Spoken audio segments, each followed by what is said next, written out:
며느라, 네가 아직 젊으니까 새 삶을 시작하는 게 어떻겠니? 어머님, 무슨 말씀이세요? 재혼을 해서 새 출발을 하라는 말이야. 어머님, 저는 절대 재혼 같은 건 생각도 안 해요. 아직 젊은데 왜? 평생 혼자 지내기 외롭잖니? 어머니, 지금 한 말 못 들은 걸로 할게요. 며느라, 네가 재혼 안 하는 이유를 내가 모를 줄 아니? 증거 없어요. 아무것도 증명할 수 없다고요. 입 닥쳐. 아직도 주둥이가 살아있구나. 절 건드리시면 반드시 후회하게 되실 거예요. 고약한 년 반드시 죗값을 치르게 해주마. 저는 동네에서 작은 식당을 운영하는 김순자라고 합니다. 30년째 이 자리에서 된장찌개 한 그릇으로 시작해 지금은 단골 손님들의 사랑방이 된 식당을 꾸려가고 있죠. 아침 일찍 시장에서 장을 보고 밑반찬을 하나하나 정성스럽게 만드는 일상이 저의 전부입니다. 어머니, 오늘은 제가 일찍 나와서 장 보는 거 도와드릴게요. 아이고, 우리 아들. 출근 준비나 잘해. 매일 아침 식당 문을 열기 전 저를 돕겠다며 부산을 떠는 아들 민호를 보면 가슴이 따뜻해집니다. 남편과 이른 이별을 했지만 아들 하나만큼은 바르고 성실하게 키워냈다는 자부심이 있어요. 어머니, 이제 그만 쉬세요. 제가 상 치울게요. 아니다. 네가 피곤할 텐데 어서 가서 쉬어. 어머니도 하루 종일 서 계시느라 힘드셨잖아요. 저녁이면 어김없이 회사에서 돌아와 식당 마무리를 돕는 아들입니다. 대기업 다니느라 바쁠 텐데도 한결같이 어머니를 먼저 생각하는 마음이 예쁘기만 합니다. 순자 씨, 아들이 참 잘 자랐어. 아이고, 영숙 씨. 또 무슨 말씀을 그렇게 해. 우리 가게 앞을 지나가는데 민호가 어르신 짐을 들어주더라고. 단골 손님들과 이런 이야기를 나누다 보면 제 얼굴에 절로 미소가 번집니다. 아들 덕분에 저는 이웃들에게도 늘 자랑스러운 어머니가 되었습니다.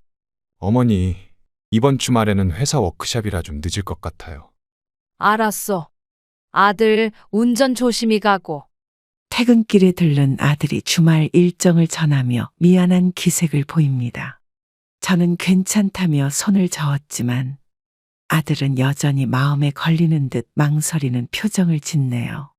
하루하루가 평범하게 흘러가지만 이런 소소한 일상이 제겐 가장 큰 행복입니다.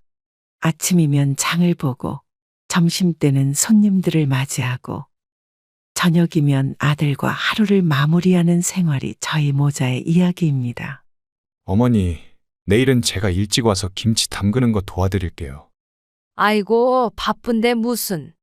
어머니가 알아서 할게. 매일 반복되는 일상이지만 아들과 나누는 이런 소소한 대화가 제 삶의 활력소가 됩니다.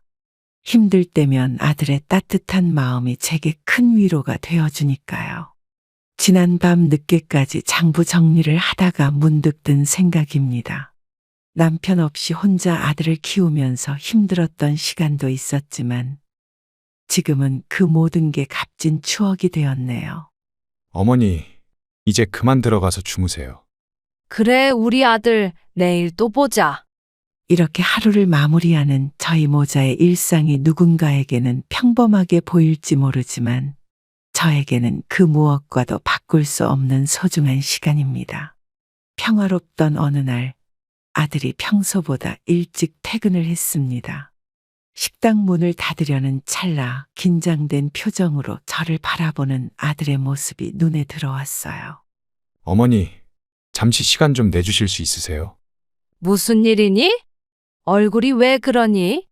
어머니, 제가 결혼하고 싶은 사람이 생겼어요. 어머, 정말이니? 회사에서 같이 일하는 동료예요. 저는 순간 가슴이 덜컥 내려앉았지만 아들의 진지한 눈빛을 보며 마음을 진정시켰습니다. 식당 일을 마무리하고 아들과 마주 앉았죠. 아들, 그 사람은 어떤 사람이니? 어머니가 좋아하실 것 같아요. 참 착하고 예의 바른 사람이에요. 며칠 뒤 아들은 며느리를 데리고 왔습니다. 첫인상부터 단아하고 예쁜 모습이 마음에 들었어요. 안녕하세요, 어머님. 저는 서지연이라고 합니다. 어서 와요. 앉아요.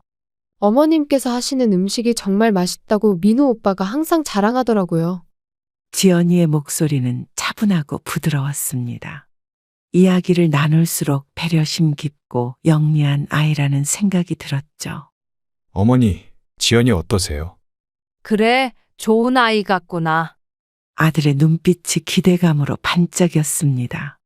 저는 그동안 아들을 키우며 품었던 걱정들이 조금씩 녹아내리는 것을 느꼈어요. 어머님, 저희가 준비한 선물이 있어요. 아이고, 이런 걸 준비했니? 손수 고른 카네이션 한 송이와 함께 건넨 편지에는 정성스러운 마음이 담겨 있었습니다. 글씨 하나하나에 진심이 묻어나는 것 같았죠. 어머니, 허락해 주실 거죠? 그래. 서로 아끼면서 잘 살아. 허락의 말을 듣자마자 아들은 지연이의 손을 꼭 잡았습니다. 두 사람의 행복한 미소를 보니 저절로 마음이 따뜻해졌어요. 어머님, 앞으로 잘 부탁드립니다. 응, 그래. 나도 잘 부탁하마. 그렇게 시작된 새로운 인연은 저에게 또 다른 희망이 되었습니다. 하나뿐인 아들의 행복한 미래를 그려보는 것만으로도 가슴이 벅찼죠. 어머님, 주말에 저희 친정 어머니하고 상견례를 하면 어떨까요? 그래, 좋지. 두 사람의 진심 어린 약속을 지켜보며 저는 이제야 아들을 잘 키워냈다는 안도감이 들었습니다. 어머니, 정말 감사합니다. 행복하게 살면 그게 감사지. 가게를 정리하며 오늘 하루를 돌아봅니다. 아들의 결혼 소식에 단골 손님들도 모두 축하해 주셨어요. 어머니, 이제 진짜 가족이 되는 거예요. 그래, 우리 이쁜 며느리. 앞으로 우리 가족에게 펼쳐질 새로운 이야기를 생각하니 설렘이 가득합니다. 이렇게 저희 작은 식당은 새로운 식구를 맞이할 준비를 하고 있네요. 결혼식을 치르고 새 식구가 된 지연이는 제 기대 이상으로 며느리 역할을 잘 해냈습니다. 아침 일찍부터 저와 함께 장을 보고 식당 일도 도와주며 금세 주변 사람들의 마음을 사로잡았어요. 어머님, 오늘은 제가 김치 담그는 거 배워볼게요. 아이고, 우리 며느리 고맙네. 어머님께 이것저것 배워두면 나중에 민호 오빠 밥상 차릴 때 도움이 될 것 같아서요. 요리를 배우겠다며 앞치마를 매는 지연이의 모습이 참 예뻤습니다. 손님들도 새 며느리를 보며 연신 칭찬을 아끼지 않으셨죠. 어머님, 이 반찬들은 제가 꼭 만들어 보고 싶어요. 그래, 천천히 하나씩 배워가면 되지. 어머님처럼 맛있게 요리할 수 있을까요? 처음에는 서툴렀지만 금세 요리 비법을 익혀가는 지연이를 보며 저는 뿌듯한 마음이 들었습니다. 아들이 좋은 짝을 만났다는 생각에 하루하루가 감사했죠. 순자 씨, 며느리 복은 타고났네. 네, 정말 착한 아이를 며느리로 얻었어요. 어머님, 이 김치는 제가 담가봤어요. 지연이가 처음으로 담근 김치를 손님들께 내놓았더니 모두들 칭찬을 해주셨습니다. 그 모습을 보는 저는 며느리가 더욱 자랑스러웠어요. 어머님, 저녁에는 제가 설거지 할게요. 아니야, 피곤할 텐데 들어가서 쉬어. 어머님도 하루 종일 힘드셨잖아요. 지연이는 퇴근 후에도 식당 일을 도와주겠다고 나섰습니다. 야근하는 날에도 꼭 들러서 안부를 물어주는 마음 씀씀이가 참 고마웠어요. 지연아, 이제 그만 들어가서 쉬어. 어머님, 제가 조금만 더 도와드릴게요. 저는 점점 지연이를 친딸처럼 여기게 되었습니다. 손님들도 며느리의 상냥한 미소와 친절한 태도에 반해 단골이 되어주셨죠. 어머님, 주말에는 제가 특별 메뉴 좀 연구해 볼게요. 우리 며느리가 이제 실력이 늘었구나. 식당 일을 배우겠다며 열심히 노력하는 지연이의 모습에 저는 더할 나위 없이 행복했습니다. 이런 며느리를 얻은 건 제게 큰 축복이었죠. 어머님, 오늘은 일찍 문 닫고 같이 시장 구경 가요. 그래도 될까? 시간이 날 때마다 저를 챙기고 살뜰히 걱정해주는 지연이 덕분에 저는 둘째 딸을 얻은 것 같은 기분이었습니다. 그러나 결혼한 지 석 달이 지나면서 며느리 지연이의 모습이 조금씩 달라지기 시작했습니다. 전처럼 식당 일을 돕겠다며 나서지도 않고 퇴근 후에는 피곤하다며 집으로 바로 들어가 버리곤 했어요. 지연아, 오늘은 김치 담그려고 하는데 같이 할래? 어머님, 오늘은 약속이 있어서요. 그래. 다음에 하자. 네, 나중에 시간 되면 도와드릴게요. 식당 일은 점점 저 혼자만의 몫이 되어갔습니다. 예전처럼 앞치마를 메고 나와 함께 부엌에 서는 일도 줄어들었죠. 어느 날 장을 보고 돌아오는 길에 지연이가 친구들과 카페에 앉아 있는 모습을 보았습니다. 전날 밤 피곤하다며 일찍 들어간다던 며느리였는데 웃으며 수다를 떨고 있었죠. 어머님, 제가 회사에서 중요한 프로젝트를 맡게 됐어요. 그래? 힘들겠구나? 그래서 당분간은 식당 일을 도와드리기 어려울 것 같아요. 바쁘다는 핑계로 식당은 멀리하면서도 주말이면 친구들과 약속이 있다며 외출하는 일이 잦아졌습니다. 지연아, 이제 회사 일은 좀 괜찮아졌니? 아니요. 아직도 바빠요. 그래도 가끔은 들러서 밥이라도 먹고 가지. 지연이의 변화를 눈치챈 단골 손님들이 궁금해하셨습니다. 저는 회사에서 바쁘다며 둘러댔지만 마음 한켠이 씁쓸했죠. 순자 씨, 요즘 며느리는 안 보이네. 아, 회사에서 바빠서요. 아들은 아내의 변화를 눈치채지 못한 듯 했습니다. 여전히 지연이를 예쁘게 바라보는 아들을 보며 저는 괜한 걱정을 하는 건가 싶기도 했어요. 어머님, 이번 주말에는 친구 결혼식이 있어서 그래, 잘 다녀와. 식당 일을 도와달라는 말을 꺼내기가 조심스러워졌습니다. 며느리의 냉담한 반응이 두려웠기 때문이죠. 지연아, 이제 우리 식당은 관심 없어진 거니? 어머님, 그게 아니라 그래도 가끔은 들러주면 좋겠다. 손님들이 북적이는 시간, 예전처럼 함께 분주히 움직이던 때가 그리워졌습니다. 하지만 지연이의 마음은 이미 식당을 벗어난 듯했어요. 어머님, 저는 이제 제 일에 집중하고 싶어요. 그래, 말없이 고개를 숙이는 지연이를 바라보며 저는 무언가 잘못되어 가고 있음을 느꼈습니다. 하지만 아직은 이 변화가 어디로 향하고 있는지 알 수 없었죠. 어머니, 지연이가 요즘 많이 피곤해 하더라고요. 그래. 우리 며느리 힘들겠구나. 저는 아들 앞에서는 아무렇지 않은 척 했습니다. 하지만 밤이면 혼자 앉아 며느리의 달라진 모습을 곱씹어 보게 되네요. 어느 날 은행에 통장 정리를 하러 갔다가 우연히 지연이를 마주쳤습니다. 제가 먼저 눈인사를 건넸지만 지연이는 놀란 듯 어색한 표정을 지었어요. 어머님, 여기서 뵐 줄은 몰랐네요. 통장 정리하러 왔어. 통장 잔고가 얼마나 되세요? 갑자기 그건 왜? 아니, 그냥 궁금해서요. 지연이의 눈빛이 순간 달라진 것을 느꼈습니다. 은행을 나서는 제 뒷모습을 유심히 지켜보던 며느리의 모습이 왠지 불편하게 다가왔어요. 그날 이후로 지연이는 유독 재산 관련 이야기를 자주 꺼내기 시작했습니다. 식당 매출이나 적금 얘기를 슬쩍슬쩍 물어보곤 했죠.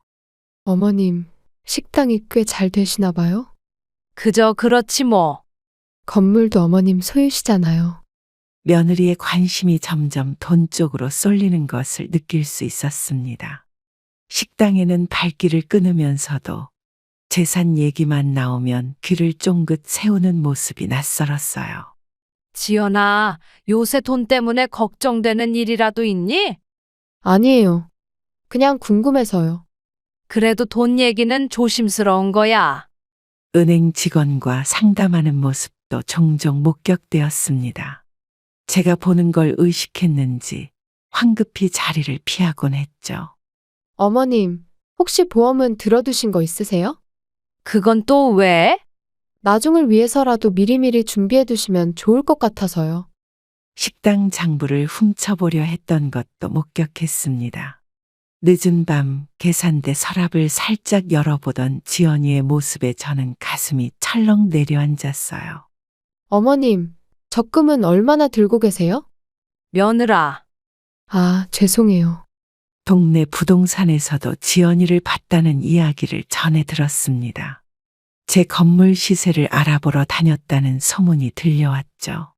순자 씨, 며느리가 요새 부동산 자주 들르더라고. 그래요? 이웃들도 지연이의 변화를 눈치챘나 봅니다. 예전에 상냥하고 다정한 모습은 온데간데 없이 사라졌어요. 어머님, 나중에 은행 통장 관리는 제가 도와드릴게요.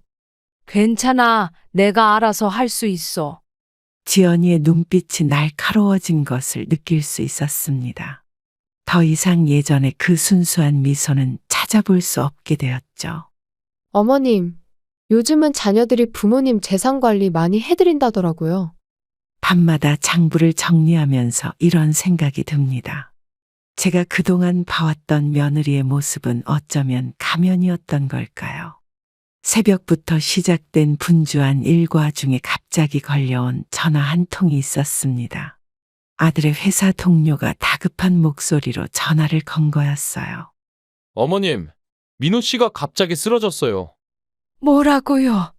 지금 응급실로 이송 중입니다. 어느 병원으로 가요? 가슴이 덜컥 내려앉았습니다. 식당 문을 닫고 택시를 잡아 타는 동안에도 손이 떨려왔어요. 병원에 도착하자 의사가 저를 맞이했습니다. 뇌출혈이라는 진단이 나왔다고 했어요. 과로가 원인이라는 설명이었죠. 어머님, 수술이 필요할 것 같습니다. 제발 아들을 살려주세요. 선생님. 최선을 다하겠습니다. 수술실 앞에서 초조하게 기다리는데 한참이 지나서야 지연이가 도착했습니다. 평소와 다르게 당황한 기색도 없어 보였어요. 어머님, 보험금은 얼마나 나올까요? 지연아, 지금 그게 중요한 게 아니잖아. 아, 네. 수술은 예상보다 길어졌습니다.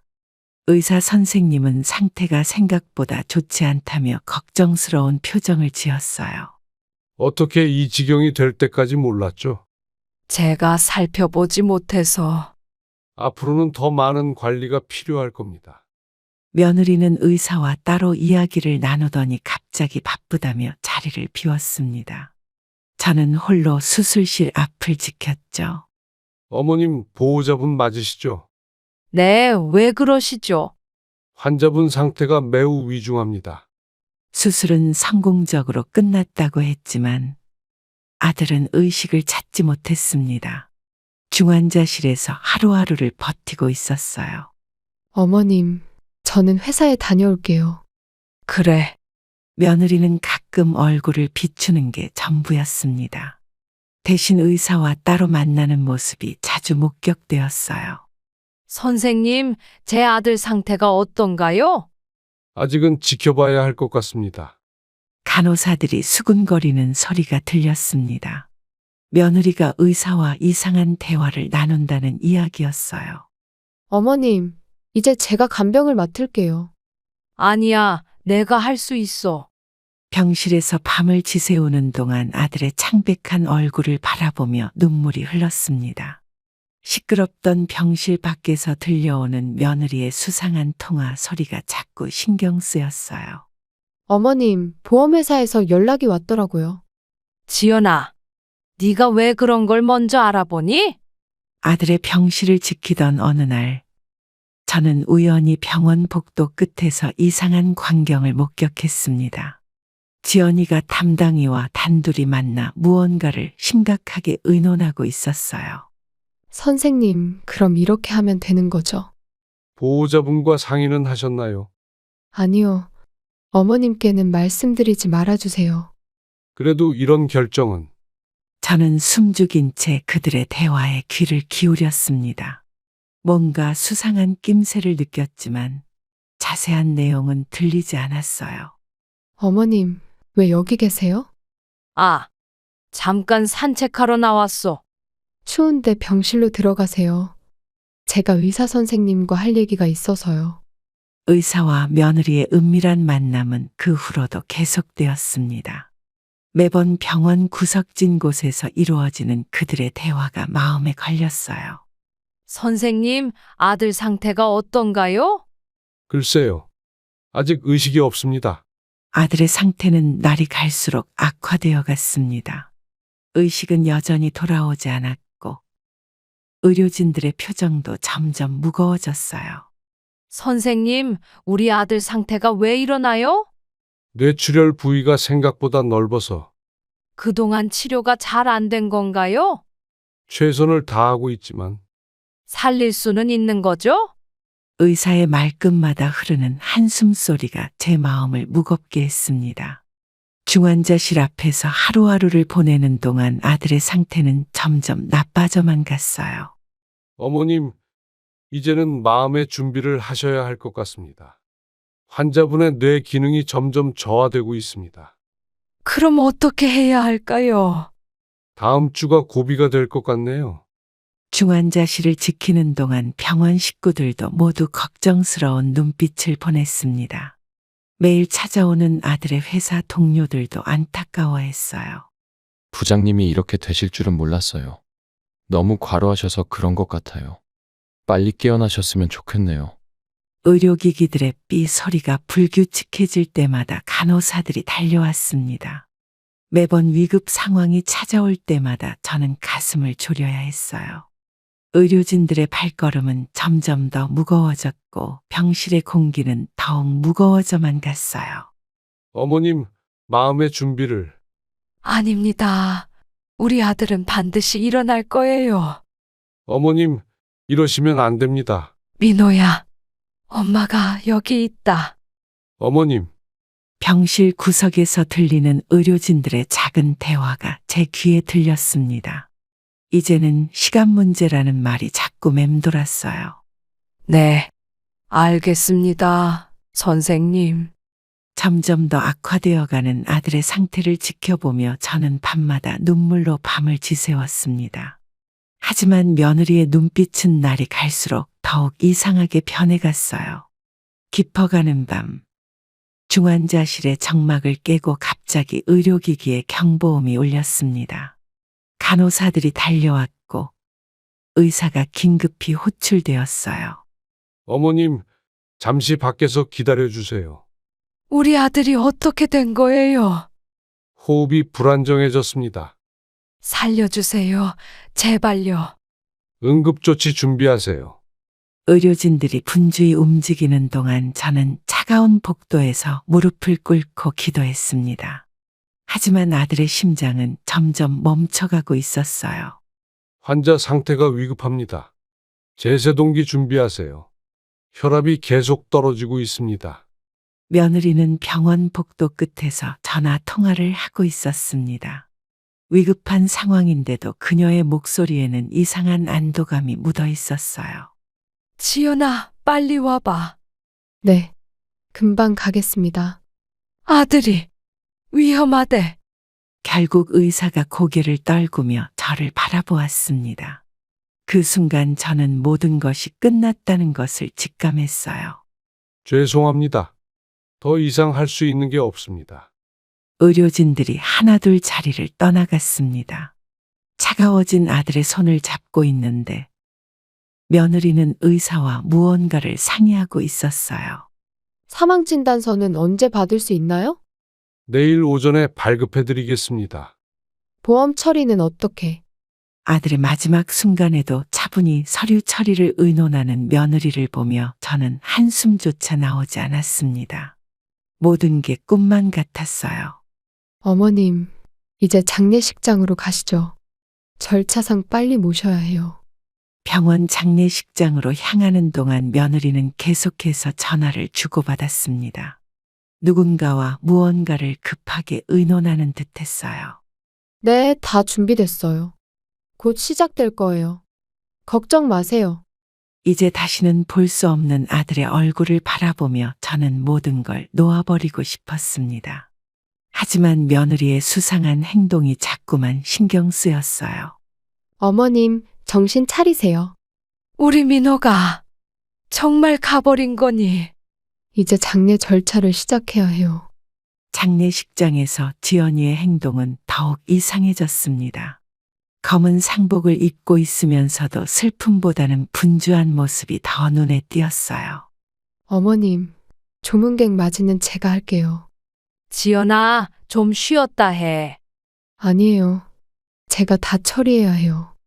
이상하다. 왜 저렇게 바쁘게 움직이지?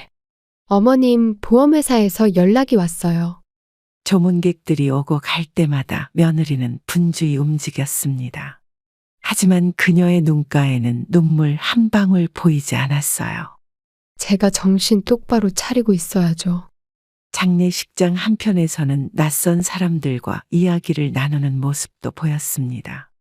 마치 미리 약속이라도 한 듯 은밀한 대화를 나누고 있었어요. 어머님, 장례 비용은 제가 알아볼게요.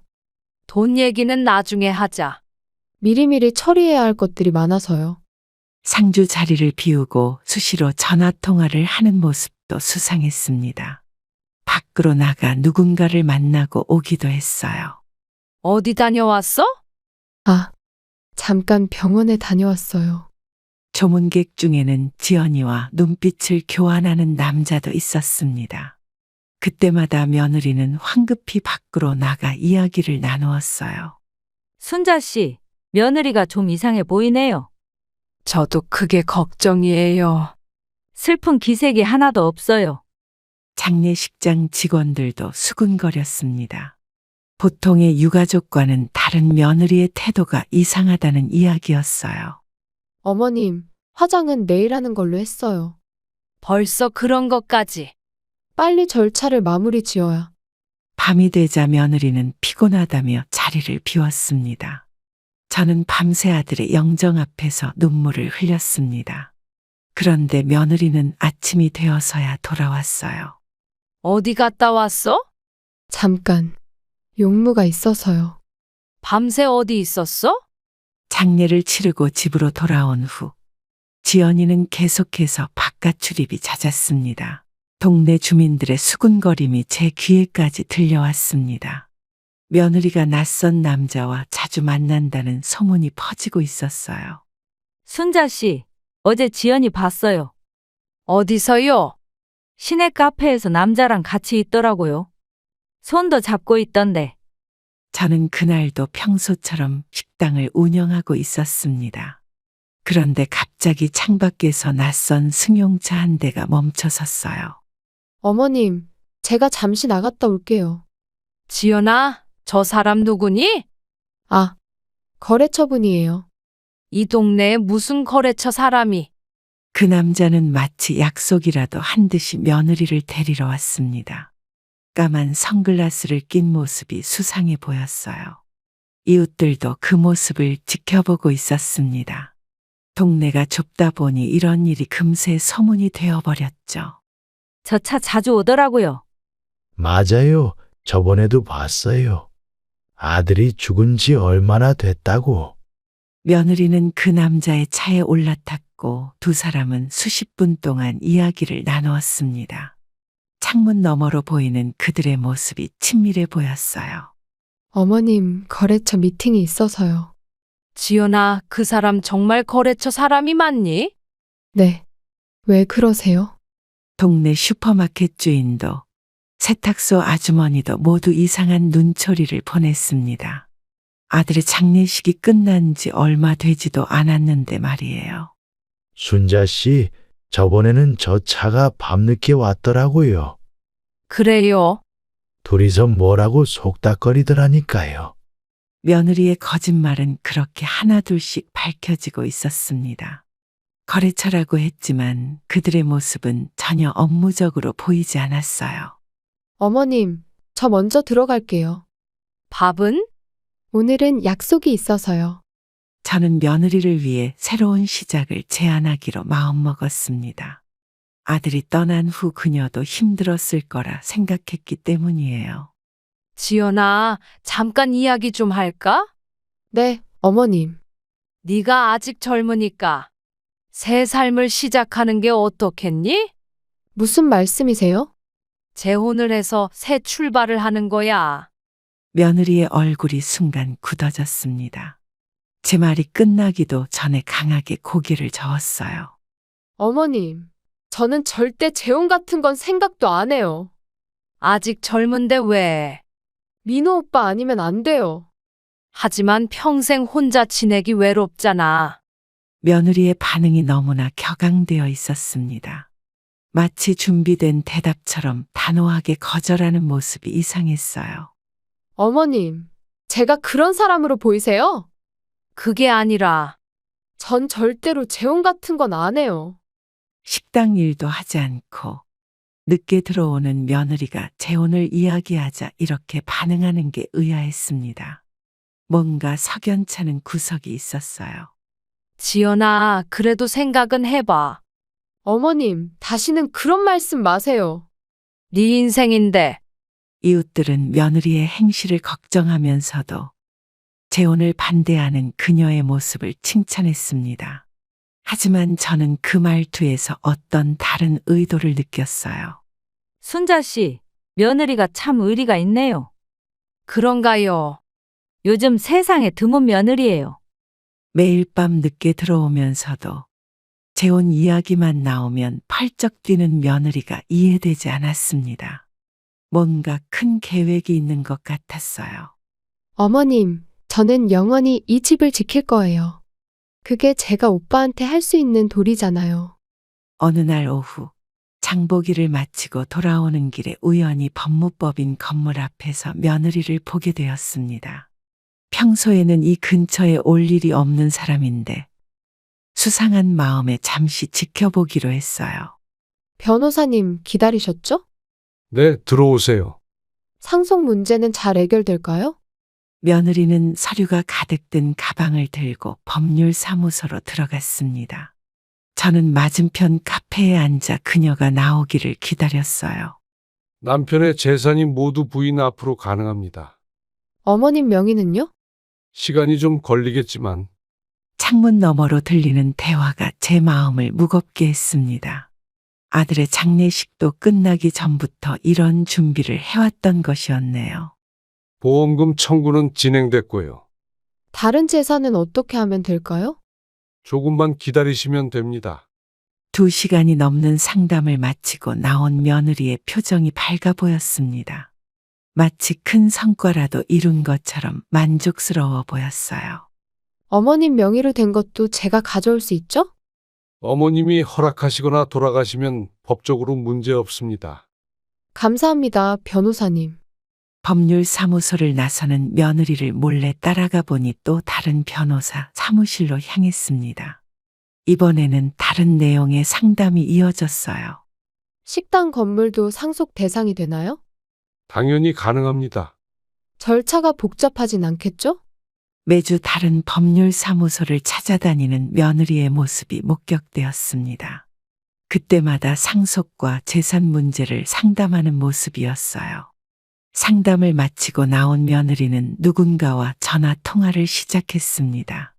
법률사무소 밖에서 들려오는 대화 내용이 심상치 않았어요. 다 알아봤어요. 걱정 마세요. 제가 다 처리할게요. 어머님은 아무것도 모르세요. 이제는 더 이상 지켜볼 수만은 없다고 생각했습니다. 며느리의 과거를 파헤치기 위해 저는 직접 발로 뛰기 시작했어요. 최 형사님, 좀 도와주실 수 있을까요? 아, 순자 씨. 무슨 일이세요? 제 며느리에 대해 알아봐 주셨으면 해서요. 그 정도로 심각한가요? 네, 제 아들이. 퇴직한 형사 출신인 최 씨의 도움을 받아 조사를 시작했습니다. 며느리가 살았던 동네부터 하나하나 찾아다녔어요. 이 동네에서 지연이라는 사람 아세요? 키가 크고 얼굴이 예쁜 여자 말씀하시나요? 맞아요. 혹시 뭐 특별한 소문 같은 거? 아, 그 여자. 동네 주민들의 표정이 순간 굳어졌습니다. 뭔가 말하고 싶어도 쉽게 입을 열지 못하는 눈치였어요. 여기 살 때도 수상한 소문이 많았어요. 어떤 소문인가요? 자세히는 말씀드리기가. 지연이의 전 직장을 찾아가 보니 더욱 충격적인 이야기들이 나왔습니다. 그곳에서도 비슷한 소문이 있었다고 해요. 그 직원은 갑자기 사직했어요. 혹시 이유를 아시나요? 회사 돈과 관련해서 문제가 있었다고. 도처에서 들려오는 이야기들이 점점 더 미심쩍었습니다. 며느리의 정체가 서서히 드러나기 시작했어요. 순자 씨, 좀 심각한 것 같아요. 네, 말씀해 주세요. 며느리의 이전 거주지를 방문했을 때 이웃들은 한결같이 고개를 저었습니다. 무언가 큰 사건이 있었던 것 같았어요. 그 여자 이름만 들어도 소름 돋아요. 무슨 일이 있었던 거죠? 그냥 모르는 게 나을 거예요.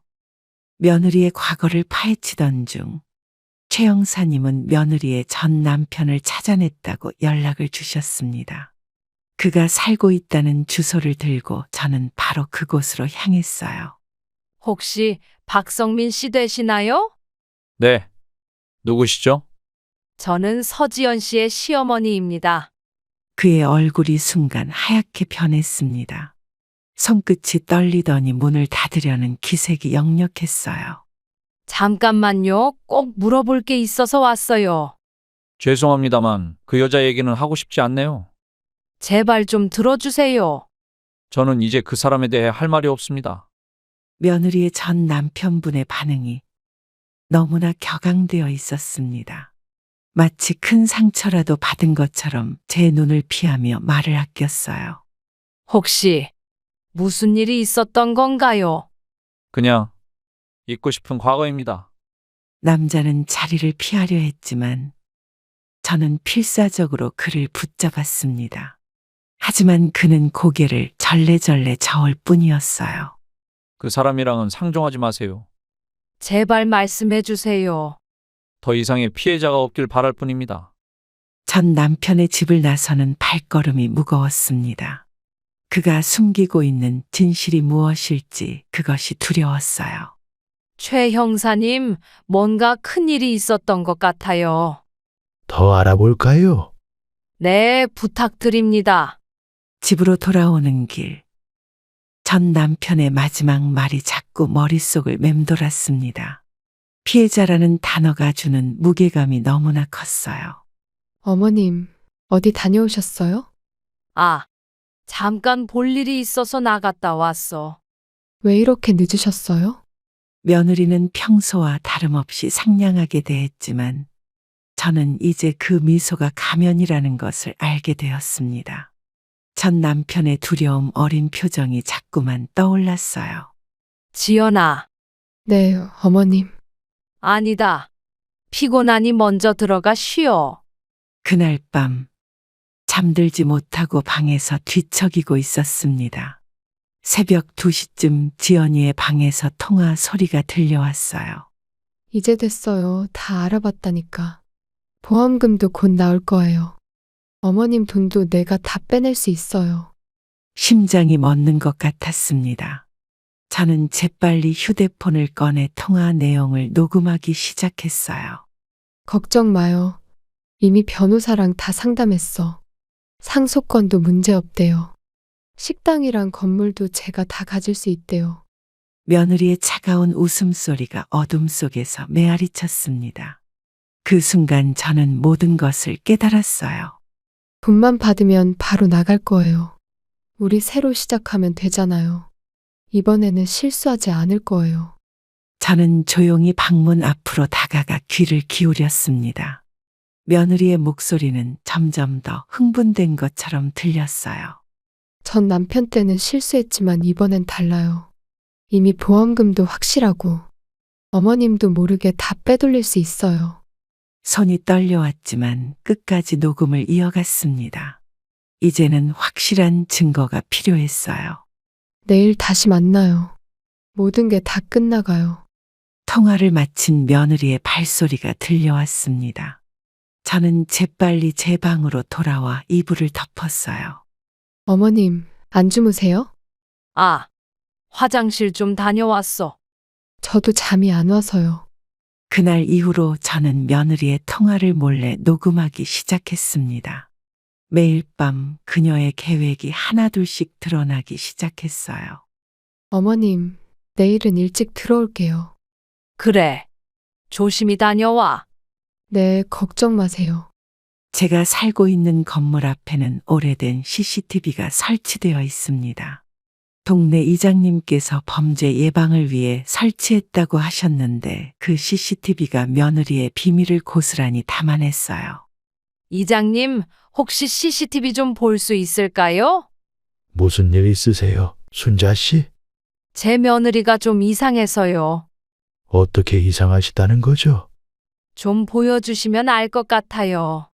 이장님과 함께 CCTV 영상을 확인하는데 충격적인 장면이 눈앞에 펼쳐졌습니다. 며느리와 낯선 남자의 모습이 선명하게 보였어요. 저기, 저 사람 저희 며느리 아닌가요? 아니, 이게 무슨 일이야? 언제 찍힌 거예요? 화면 속에서 며느리는 그 남자와 다정하게 손을 맞잡고 있었습니다. 서로를 바라보는 눈빛은 연인의 그것과 다르지 않았어요. 순자 씨, 이거 큰일 났는데요. 날짜가 언제인가요? 아들 장례식 직후네요. 남자의 차에 오르기 전 지연이는 그의 품에 폭 안기는 모습까지 보였습니다. 이장님의 표정도 심각해졌어요. 증거가 더 필요할 것 같아요. 며칠 더 지켜볼까요? CCTV에는 이후로도 비슷한 장면이 여러 번 찍혔습니다. 매번 늦은 밤이나 이른 새벽 그들은 같은 장소에서 만났어요. 어제도 찍혔네요. 이번에는 서류 봉투도 건네줬어요. 영상 속 며느리의 모습은 제가 알던 그녀와는 전혀 달랐습니다.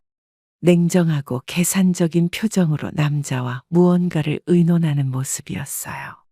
이장님, 이 영상 복사 좀 해주세요. 당연하죠. 빨리 처리하셔야 해요. 이제 알겠어요. 며느리가 매일 밤 누구를 만나러 나갔는지, 왜 그렇게 급하게 서두르고 있었는지 모든 것이 밝혀졌습니다. 이제는 행동을 취할 때였어요. 어머님, 오늘은 일이 있어서. 또 늦게 들어올 거니? 네, 죄송해요. 며느리의 정체를 확인한 저는 마지막 한 수를 두기로 했습니다.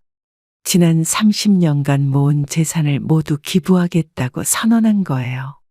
지연아, 얘기 좀 하자. 네, 어머님. 내가 중요한 결정을 했어.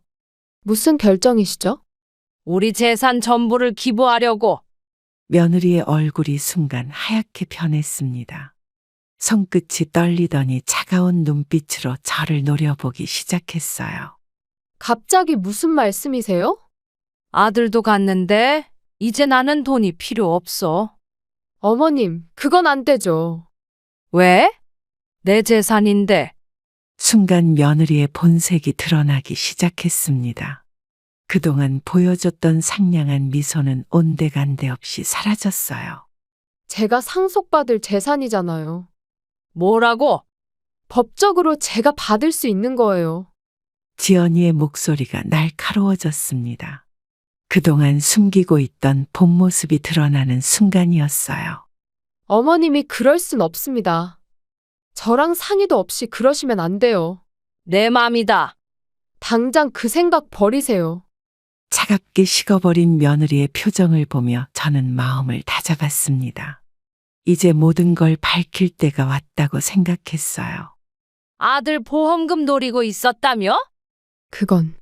그건 어떻게 아셨어요? 다 알고 있다. 내 재산까지 노린다걸. 며느리의 얼굴이 점점 일그러져 갔습니다. 더 이상 감출 수 없다는 걸 깨달은 것 같았어요. 어머님, 진정하시고. 누구랑 매일 통화하는 거야? 제가 설명할 수 있어요. 식당 주방에서 이루어진 대화는 점점 더 격앙되어 갔습니다. 며느리는 이제 더 이상 가식적인 모습을 보이지 않았어요. 이 모든 게 다 제 거예요. 네 거라고? 제가 이러려고 그동안 참고 견뎌온 거라고요.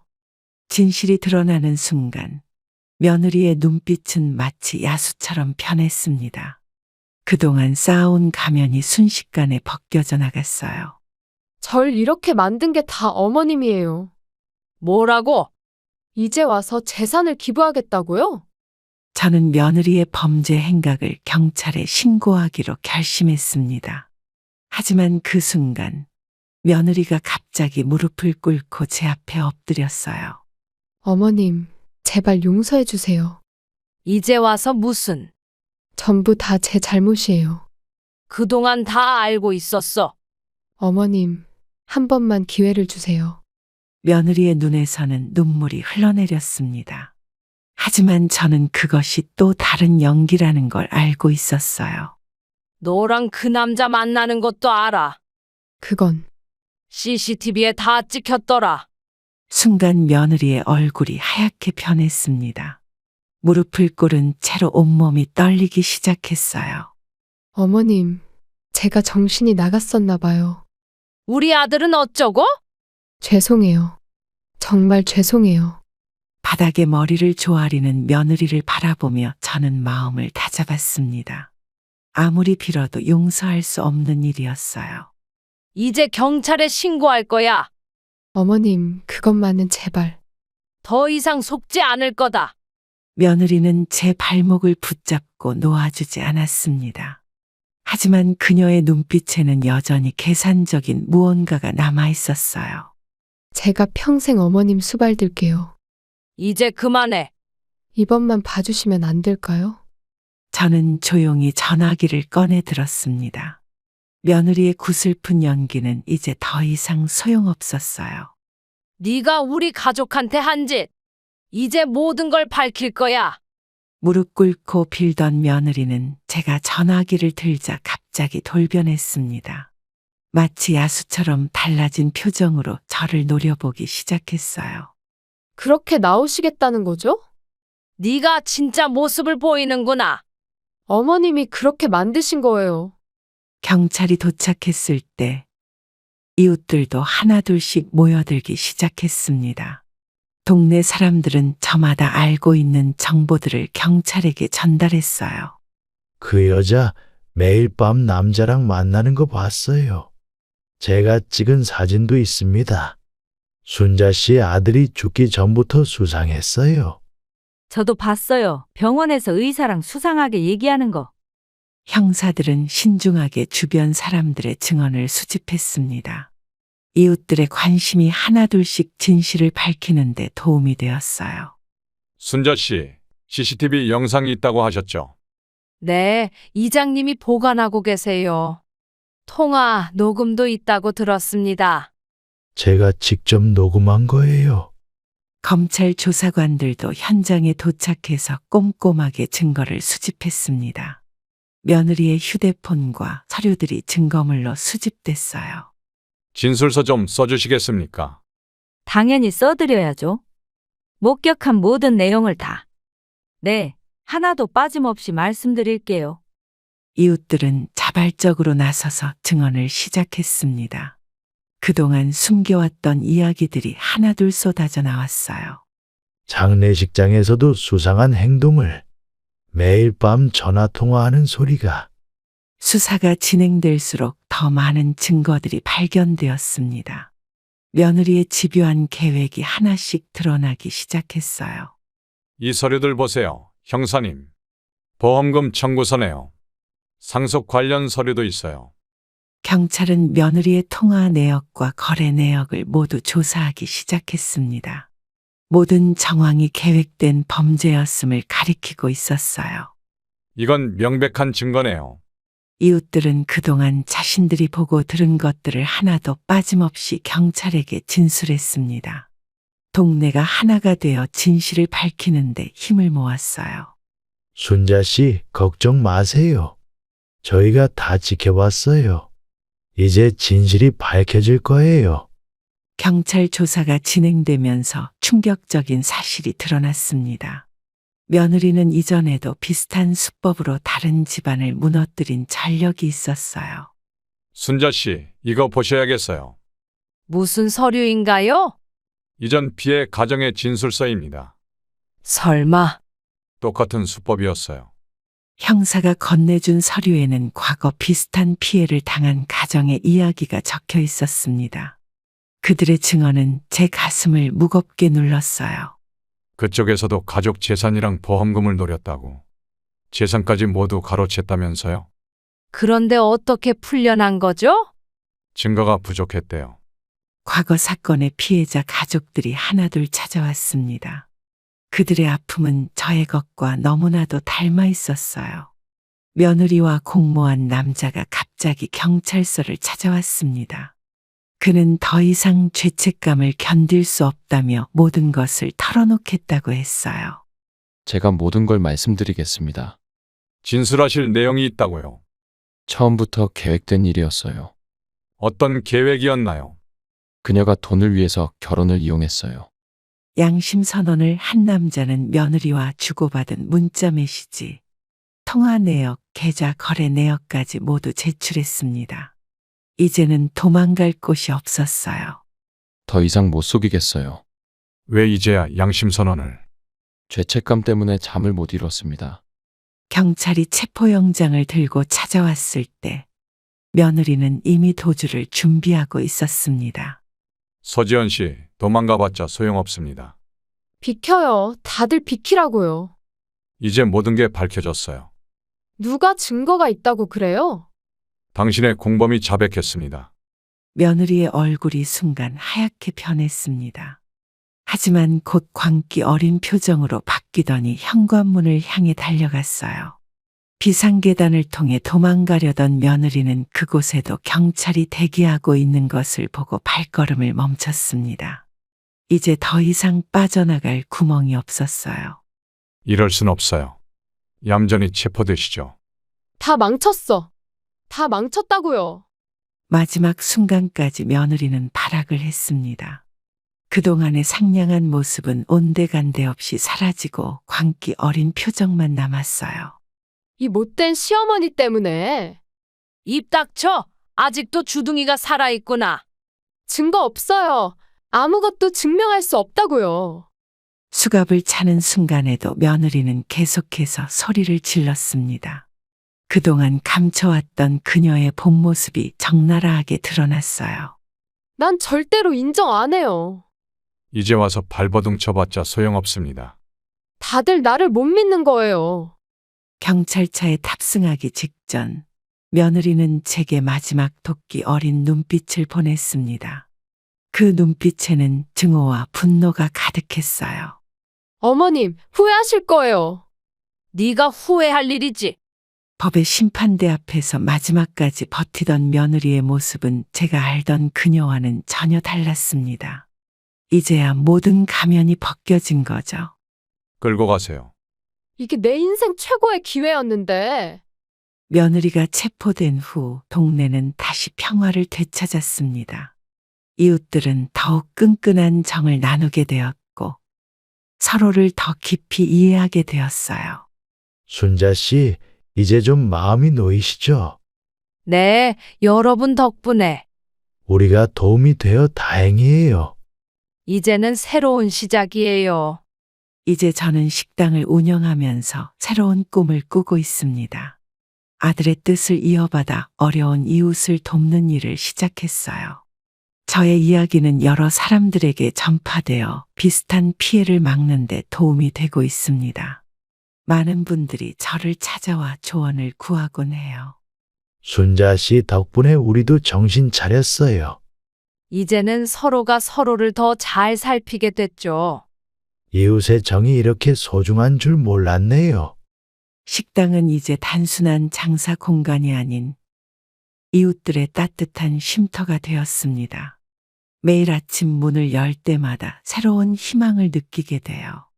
어머님, 오늘도 된장찌개 냄새가 좋네요. 그래, 더 맛있게 해줄게. 이제는 우리가 어머님의 가족이에요. 아들의 사진 앞에서 매일 이야기를 나눕니다.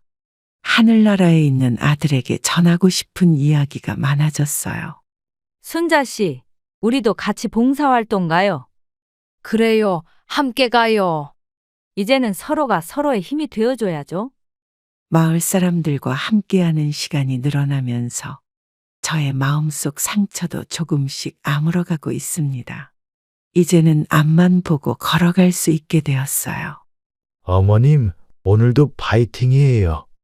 그래요. 우리 다 같이 힘냅시다. 새로운 시작이 기다리고 있잖아요.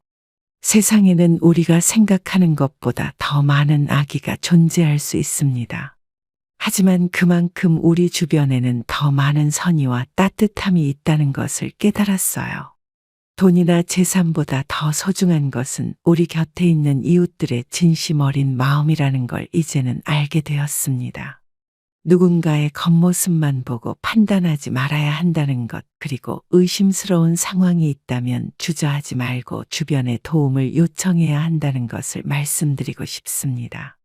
이제 저는 제가 받은 사랑을 다시 이웃들에게 돌려주며 살아가려고 해요.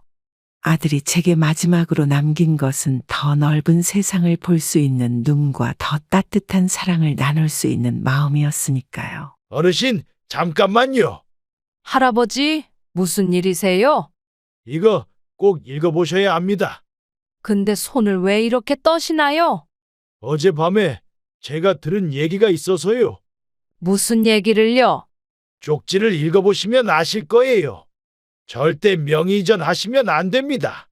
세상에, 이게 무슨 일이야? 할아버지, 이게 정말인가요? 저는 올해 잃은 둘인 홀어머니입니다. 남편과 사별하고 혼자 살면서도 늘 제 힘으로 살아왔어요. 아들 부부는 맞벌이 한다며 바쁘다고 한 달에 한 번 정도 얼굴 비치는 게 전부였죠. 그런데 지난달부터 아들 내외의 태도가 달라지기 시작했어요.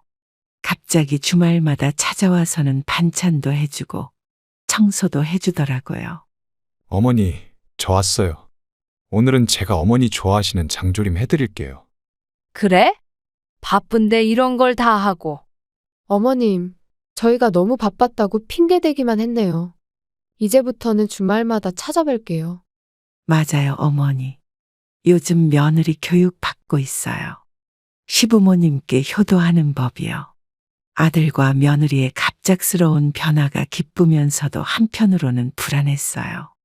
20년 넘게 살아온 모습이 하루아침에 바뀌니 말이에요. 주방에서 일하는 며느리의 뒷모습을 보며 무언가 낯선 기분이 들었어요. 전에는 반찬 하나 해오는 것도 귀찮아 하더니 이제는 앞치마까지 하고 나서서 일하는 모습이 어색해 보였죠. 어머니, 이제 저희가 효도 많이 할게요. 그동안 너무 죄송했어요. 엄마, 우리가 이제 잘할게. 엄마 늘 혼자 계시느라 많이 외로우셨죠? 효도란 말을 연거푸하는 아들의 말투에서 뭔가 다른 속내가 느껴졌어요. 그날 저녁, 며느리가 설거지를 하는 동안 아들이 거실에서 저를 붙잡고 앉더라고요. 그래. 근데 웬일이니? 그냥 문득 엄마 생각이 났고 우리가 너무 잘못 살았던 것 같아서요.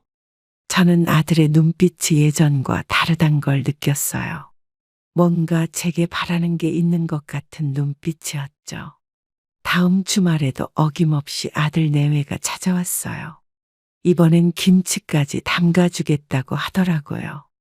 이제 저희가 김치도 담가드릴게요. 어머님 허리 아프신데 이런 일 혼자 하시면 안 되죠.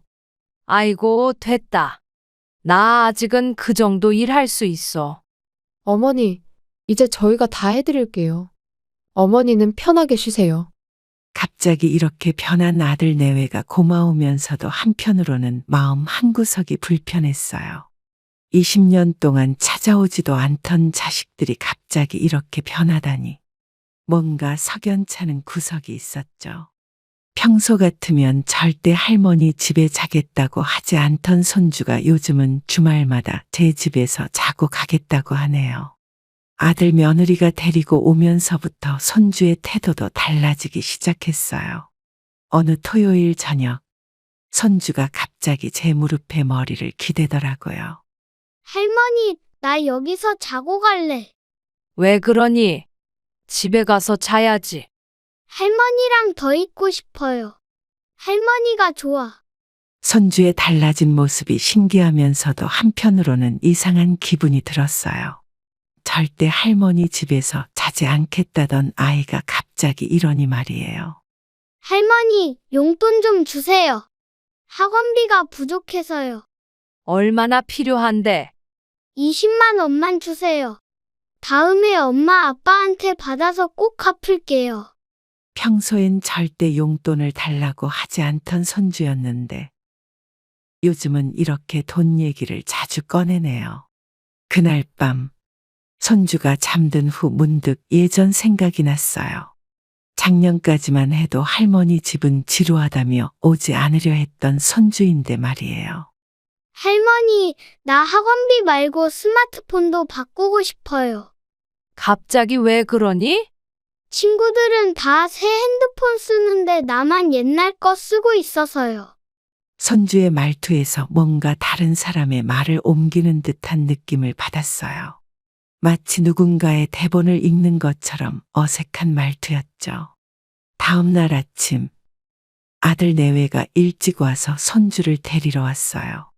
어머니, 귀찮게 해드려서 죄송해요.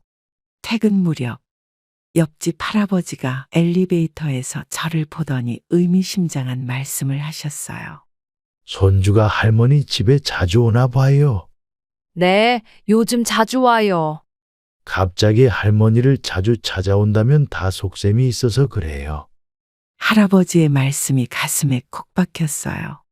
손주의 달라진 행동이 순수한 애정에서 나온 게 아닐 수도 있다는 생각이 들었죠. 평소라면 한 달에 한 번 정도 들르던 며느리가 그날은 저녁 무렵 혼자 제 집을 찾아왔어요. 안색이 좋지 않아 보였죠. 저는 며느리를 거실로 안내하고 따뜻한 차를 내왔어요. 어머니, 오늘은 제가 드릴 말씀이 있어서 왔어요. 그래? 무슨 일인데? 어머니, 저희 아들 교육비랑 결혼 자금이 너무 걱정돼서요. 갑자기 그게 무슨 소리니? 남들은 시댁에서 생활 비용도 마련해 준다는데 며느리의 눈에서 눈물이 흘러내리기 시작했어요. 평소 감정 표현이 없던 며느리라 더 놀랐죠. 어머니, 저희가 어머니 아파트를 물려받으면 안 될까요? 저는 며느리의 말에 순간 말문이 막혔어요. 20년 동안 한 번도 꺼내지 않던 이야기를 갑자기 꺼내니 말이죠. 어머니, 저희가 효도 잘할게요. 평생 모시고 살겠습니다. 왜 갑자기 이런 얘기를 꺼내는 거니? 요즘 부동산 값이 너무 올라서 저희 아들 앞길이 막막해서요. 며느리의 말투에서 뭔가 계획된 듯한 느낌을 받았어요. 마치 오래전부터 준비해온 대본을 읽는 것 같았죠. 저는 잠시 화장실에 다녀온다며 자리를 피했어요. 화장실 거울 속 제 얼굴이 창백해 보였죠. 저희가 어머니 모시고 살면서 잘해드릴게요. 갑자기 이런 말을 하니 당황스럽구나. 어머님, 저희 진심이에요. 이제부터 더 잘할게요. 오늘은 일단 가보렴. 나중에 천천히 얘기해보자. 며느리가 돌아간 후 저는 창밖을 바라보며 깊은 한숨을 내쉬었어요. 하지만 한편으로는 며느리가 얼마나 힘들면 눈물을 흘렸을까 하는 생각에 마음이 아팠습니다. 며느리가 다녀간 다음 날 아들이 퇴근 후 제 집을 찾아왔어요. 평소와는 다르게 정장 차림이었죠. 아들은 어색한 표정으로 거실에 앉더니 가방에서 서류 봉투를 꺼냈어요. 엄마, 오늘은 중요한 얘기가 있어서 왔어. 그래, 무슨 얘긴데? 엄마 노후 대책에 대해서 의논하고 싶어서요. 갑자기 그게 무슨 소리니? 엄마, 이제 나이도 있으시고 혼자 이 큰 집에서 사시기도 불편하실 것 같아서요. 아들의 말투가 어제 며느리와 너무나 흡사했어요. 마치 짜고 치는 고스톱 같은 느낌이 들었죠. 엄마, 아파트를 제 명의로 해주시면 평생 모실게요. 엄마가 왜 갑자기 집을 네 명의로 해줘야 하는데? 요즘 세상이 불안해서 만약 엄마한테 무슨 일이라도 생기면 안 되잖아요. 저는 아들의 말이 끝나기도 전에 가슴이 답답해져 왔어요. 엄마, 여기 증여 계약서도 가져왔어요. 증여 계약서는 무슨? 엄마가 죽기라도 할까봐. 아니, 그게 아니라 세금 문제도 있고 하잖아요. 아들의 말에서 진심이 느껴지지 않았어요. 마치 잘 준비된 연극을 보는 것 같았죠. 엄마, 이거 사인만 해주시면 돼요. 아들아, 엄마가 생각 좀 해보자. 빨리 결정해 주세요. 증여세도 계산해놨어요. 저는 창밖으로 시선을 돌렸어요. 창밖에는 해가 저물고 있었죠. 엄마, 저희 진심이에요. 평생 효도하면서 살게요. 그래, 알았다. 엄마가 며칠 생각해 볼게. 아들은 결국 서류를 놓고 돌아갔어요. 텅 빈 거실에 혼자 남아 서류를 바라보는데 마음이 너무 쓸쓸해졌죠. 아들이 놓고 간 증여 계약서를 들고 변호사 사무실을 찾았어요. 인터넷에서 찾은 노인 전문 변호사였죠. 변호사실 문을 열고 들어서자 중년의 여성 변호사가 따뜻하게 맞아주었어요. 어떤 일로 오셨나요? 아들이 아파트 증여를 하자고 해서요. 요즘 그런 상담이 많으시죠? 계약서 한번 볼까요? 미리 써왔더라고요. 이게 맞는 건가 해서요. 증여는 신중하게 결정하셔야 해요. 한번 해주시면 되돌리기가 어렵습니다. 변호사의 말씀에 가슴이 철렁 내려앉았어요. 어머님, 혹시 다른 재산은 있으신가요? 이 집 하나예요. 남편이 물려준 재산이라. 자녀분과 사이는 어떠신가요? 저는 그동안 있었던 일들을 하나하나 말씀드렸어요. 변호사의 표정이 점점 굳어졌죠. 어머님, 이런 계약서는 절대 쓰시면 안 됩니다. 그래도 자식인데.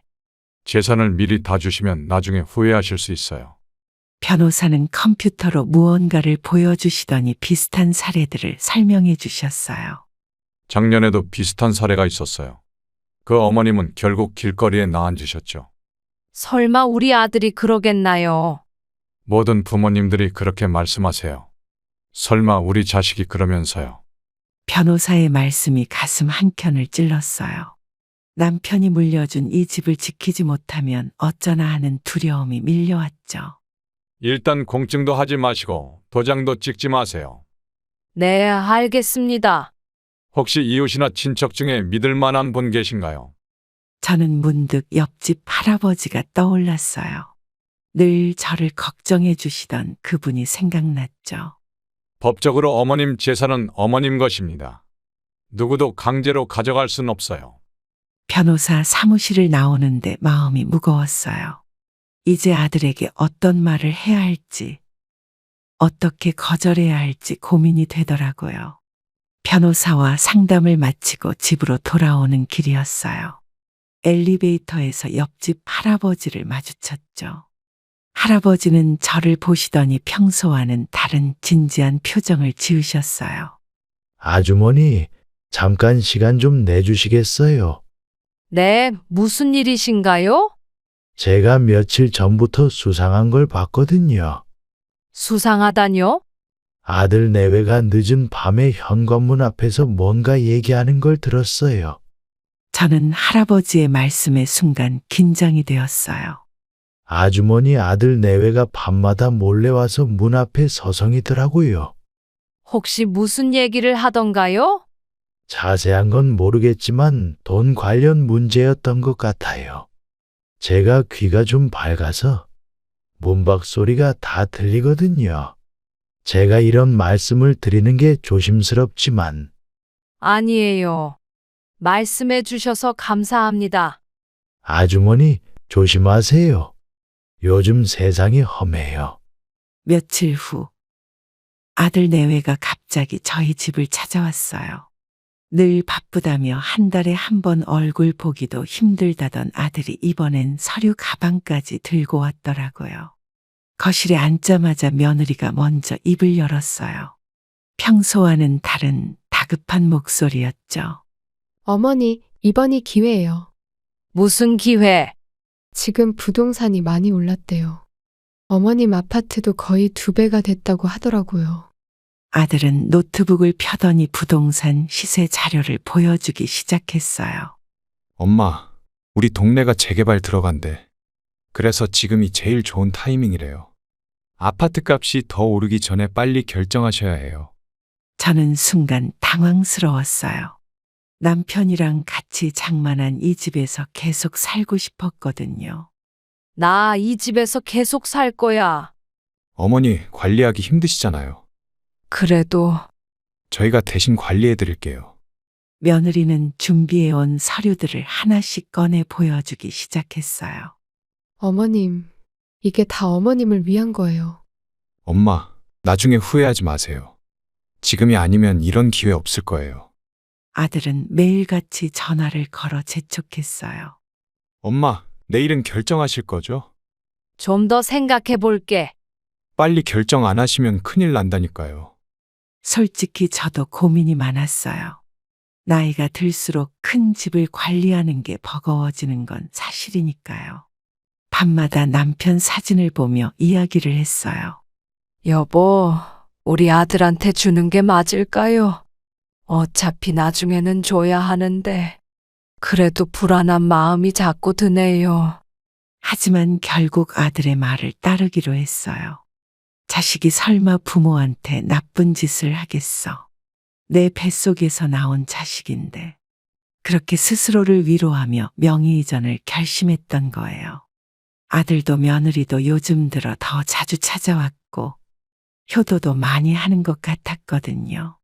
엄마, 저희가 잘 모실게요. 어머님, 저희를 믿으세요.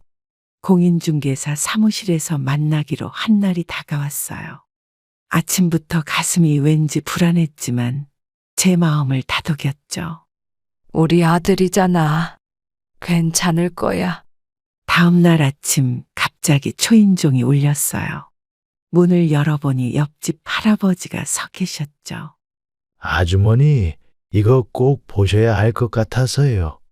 이게 뭔가요? 어젯밤에 찍은 영상이에요. 제발 한번 보세요. 할아버지는 떨리는 손으로 흰 봉투를 건네주셨어요. 봉투 안에 USB가 들어있어요. 그리고 쪽지도 넣어뒀습니다. 할아버지, 혹시 더 이상은 제가 말씀드리기가 힘드네요. 쪽지를 읽어보시면 아실 거예요. 할아버지의 얼굴이 창백해 보였어요. 마치 큰 결심을 하고 오신 것 같았죠. 저는 일이 있어서 먼저 가보겠습니다. 할아버지가 떠나시고 저는 떨리는 손으로 봉투를 열었어요. 쪽지의 내용은 충격적이었어요. 아들 내외가 저를 요양원으로 보내고 집을 팔아 돈을 챙기려 했다는 계획이 고스란히 적혀 있었죠. 쪽지에는 그들의 대화 내용이 적혀 있었어요. 눈앞이 캄캄해졌죠. 어머니가 도장 찍으시면 바로 요양원으로 모시자. 집은 바로 전세 놓고 우리는 새 아파트 계약금으로 쓰면 되겠네. 저는 할아버지가 써주신 대화 내용을 읽으며 눈물이 흘렀어요. 쪽지 맨 아래에는 할아버지의 진심 어린 걱정이 담겨 있었어요. 제 자식 같아서 이러는 건 아닙니다. 하지만 이건 범죄라서 도와드리고 싶었어요. 저는 쪽지를 한 번 더 읽어보았어요. 그동안 아들 내외가 보여준 효도가 모두 거짓이었다는 걸 깨달았죠. 하지만 이제는 달라질 것 같아요. 할아버지의 용기 덕분에 저는 큰 실수를 하지 않게 되었죠. 떨리는 마음으로 할아버지가 주신 쪽지를 다시 읽었어요. 그리고 같이 있던 USB를 들고 다시 할아버지 댁으로 향했죠. 할아버지, 저예요. 문 좀 열어주세요. 녹음 파일 좀 같이 들어보고 싶어서요. 들어오세요. 제가 틀어드릴게요. 할아버지는 노트북을 켜시더니 USB를 연결하셨어요. 어제 밤 11시쯤에 녹음한 거예요. 이렇게까지 해주시고 죄송해요. 녹음 파일 들어보세요. 제가 잠시 자리 비켜드릴게요. 노트북에서 들려오는 아들의 목소리가 낯설게 느껴졌어요. 어머니 도장만 받으면 바로 요양원으로 모시자고. 그래. 여기 있다가는 이웃들한테 소문날 수도 있으니까. 녹음 파일 속 며느리의 차가운 목소리에 온몸이 떨렸어요. 어머님 재산 다 정리되면 우리도 좋은 데로 이사 가자. 어머님은 요양원에서 알아서 하시겠지.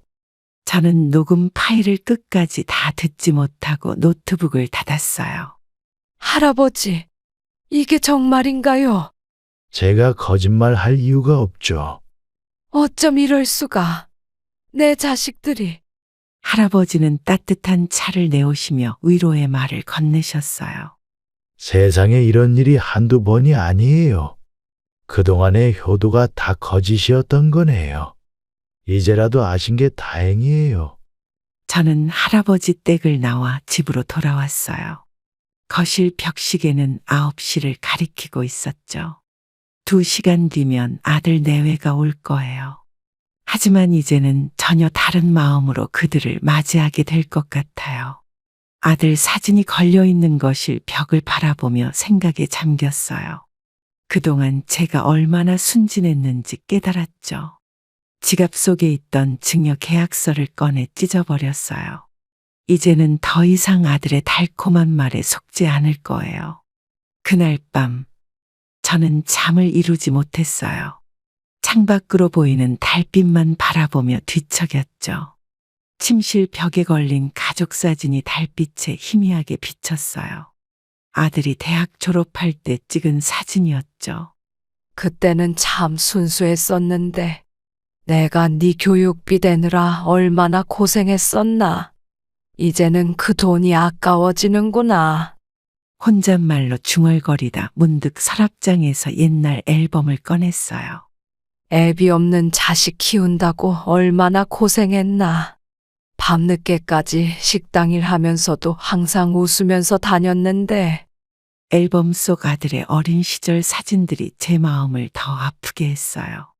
제가 크면 효도할게요. 엄마, 나중에 내가 꼭 좋은 집 사줄게. 어릴 적 아들이 했던 말들이 귓가에 맴돌았어요. 새벽녘이 되어서야 잠깐 눈을 붙였는데 악몽을 꾸고 말았죠. 엄마, 이제 요양원으로 가실 시간이에요. 아들아, 이러면 안 돼. 꿈에서 깨어나 식은땀을 흘리며 거실로 나왔어요. 벽시계는 새벽 5시를 가리키고 있었죠. 창밖으로 희미한 새벽빛이 들어오고 있었어요. 그래, 이제 결심해야겠다. 거실 소파에 앉아 남편과 찍은 마지막 사진을 꺼냈어요. 여보, 우리 아들이 이렇게 변할 줄 알았나요?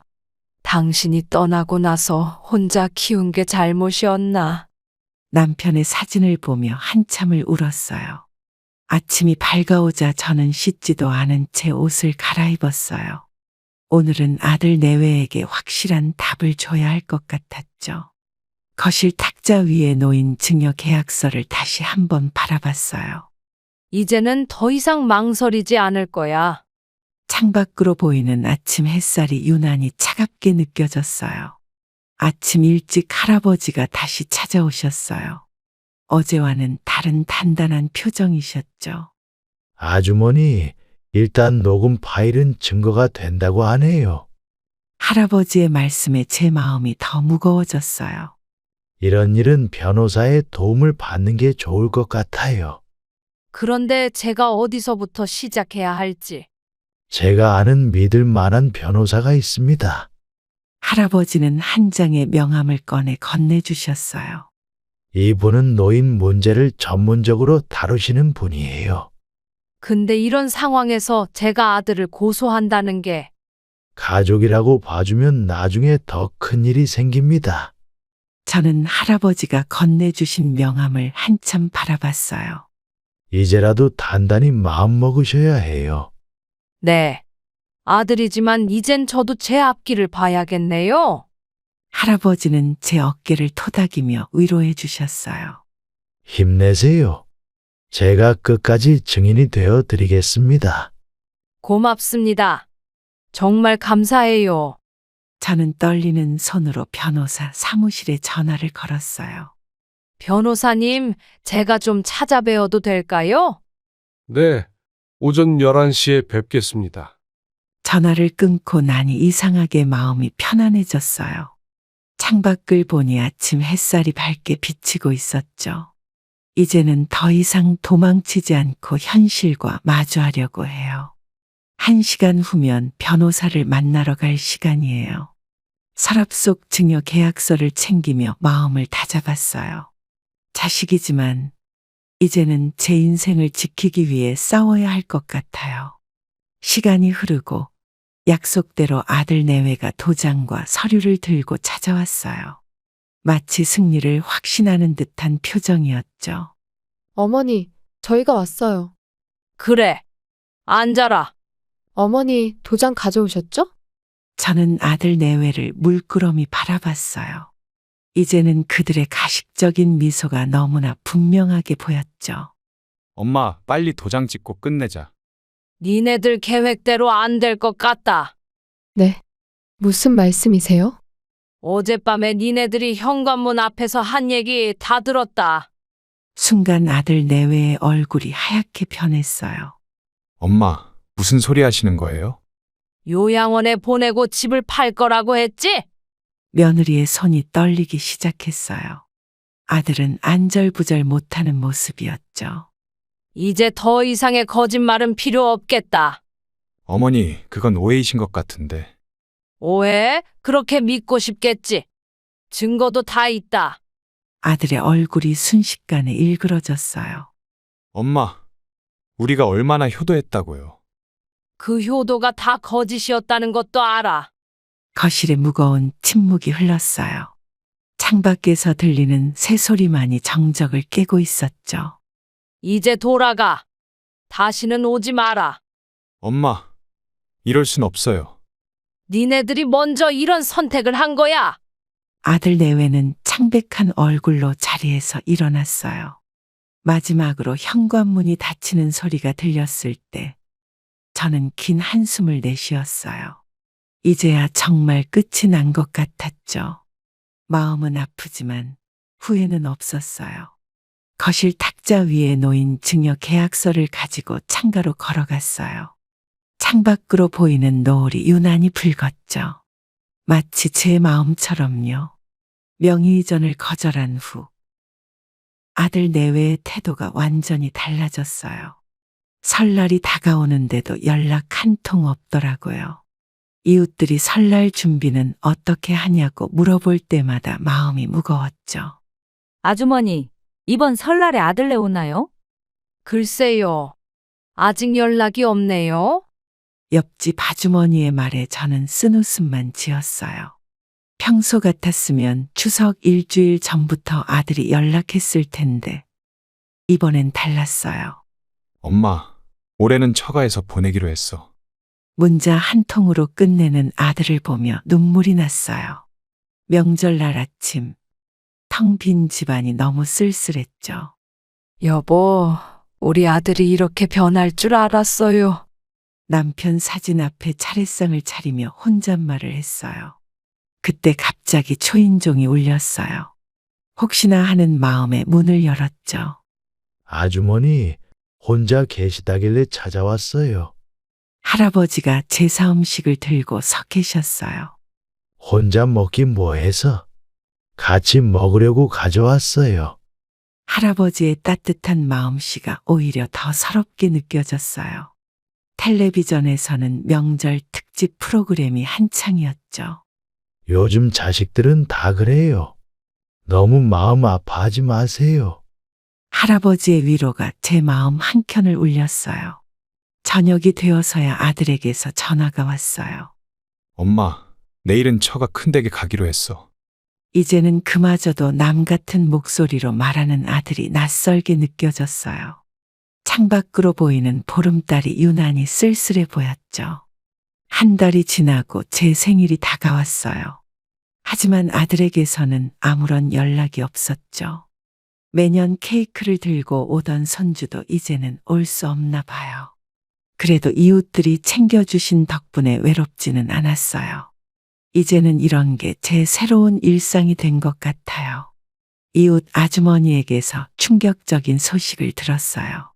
제 손주가 처가에서만 살고 있다는 거였죠. 아주머니, 손주가 처가에만 있다면서요? 누가 그런 얘기를. 며느님이 어제 미용실에서 자랑하듯 얘기하더라고요. 저는 그 말을 듣는 순간 다리에 힘이 빠졌어요. 이제는 시댁은 안 온대요. 자기 친정집이 더 좋대나 뭐래나. 평소 저를 잘 따르던 손주가 이제는 완전히 등을 돌린 것 같아 마음이 아팠어요.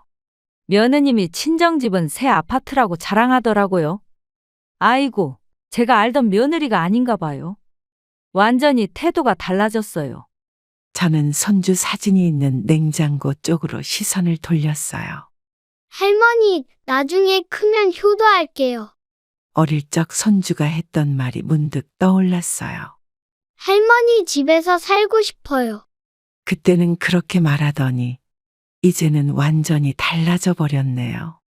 며느리 친정에서 학원비도 다 대준다면서요?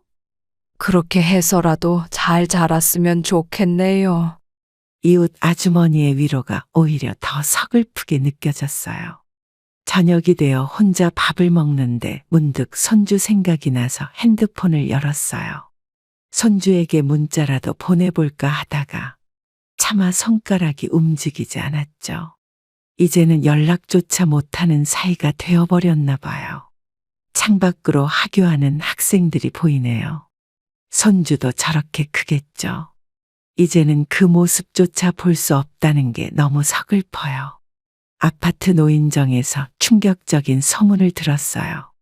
며느리가 저더러 치매 초기라고 소문을 내고 다닌다는 거였죠. 아주머니, 요즘 많이 힘드시죠? 무슨 말씀이세요? 며느님이 어머님 치매 초기라고 하던데. 순간 제 귀를 의심했어요. 저한테 치매 증상이 있다고요. 네, 그러면서 아들이 어머님 재산 관리해야 한다고 그러네요. 노인정 회장님의 말씀에 순간 어지러움이 몰려왔어요. 돈 관리도 못 하신다고 하던데. 그래서 아들이 대신 맡아야 한다고. 저는 화가 치밀어 올랐어요. 이런 비열한 수법까지 쓰다니 말이죠.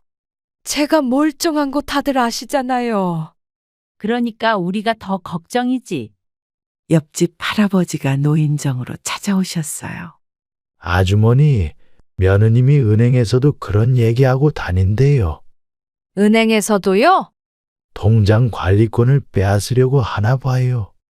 이제는 제 재산까지 노리는구나 싶어 마음이 무너져 내렸어요. 걱정 마세요. 제가 증인이 되어드릴게요. 할아버지의 말씀에 눈물이 나왔어요. 이런 악덕 자식은 처음 봅니다. 노인정 어르신들이 한마디씩 하셨어요. 저는 바로 병원으로 향했어요. 치매 검사를 받아야겠다는 생각이 들었거든요. 정상입니다. 어떤 치매 증상도 없으세요. 의사 선생님의 말씀에 안도의 한숨을 쉬었어요. 진단서를 들고 나오는데 마음이 복잡했어요.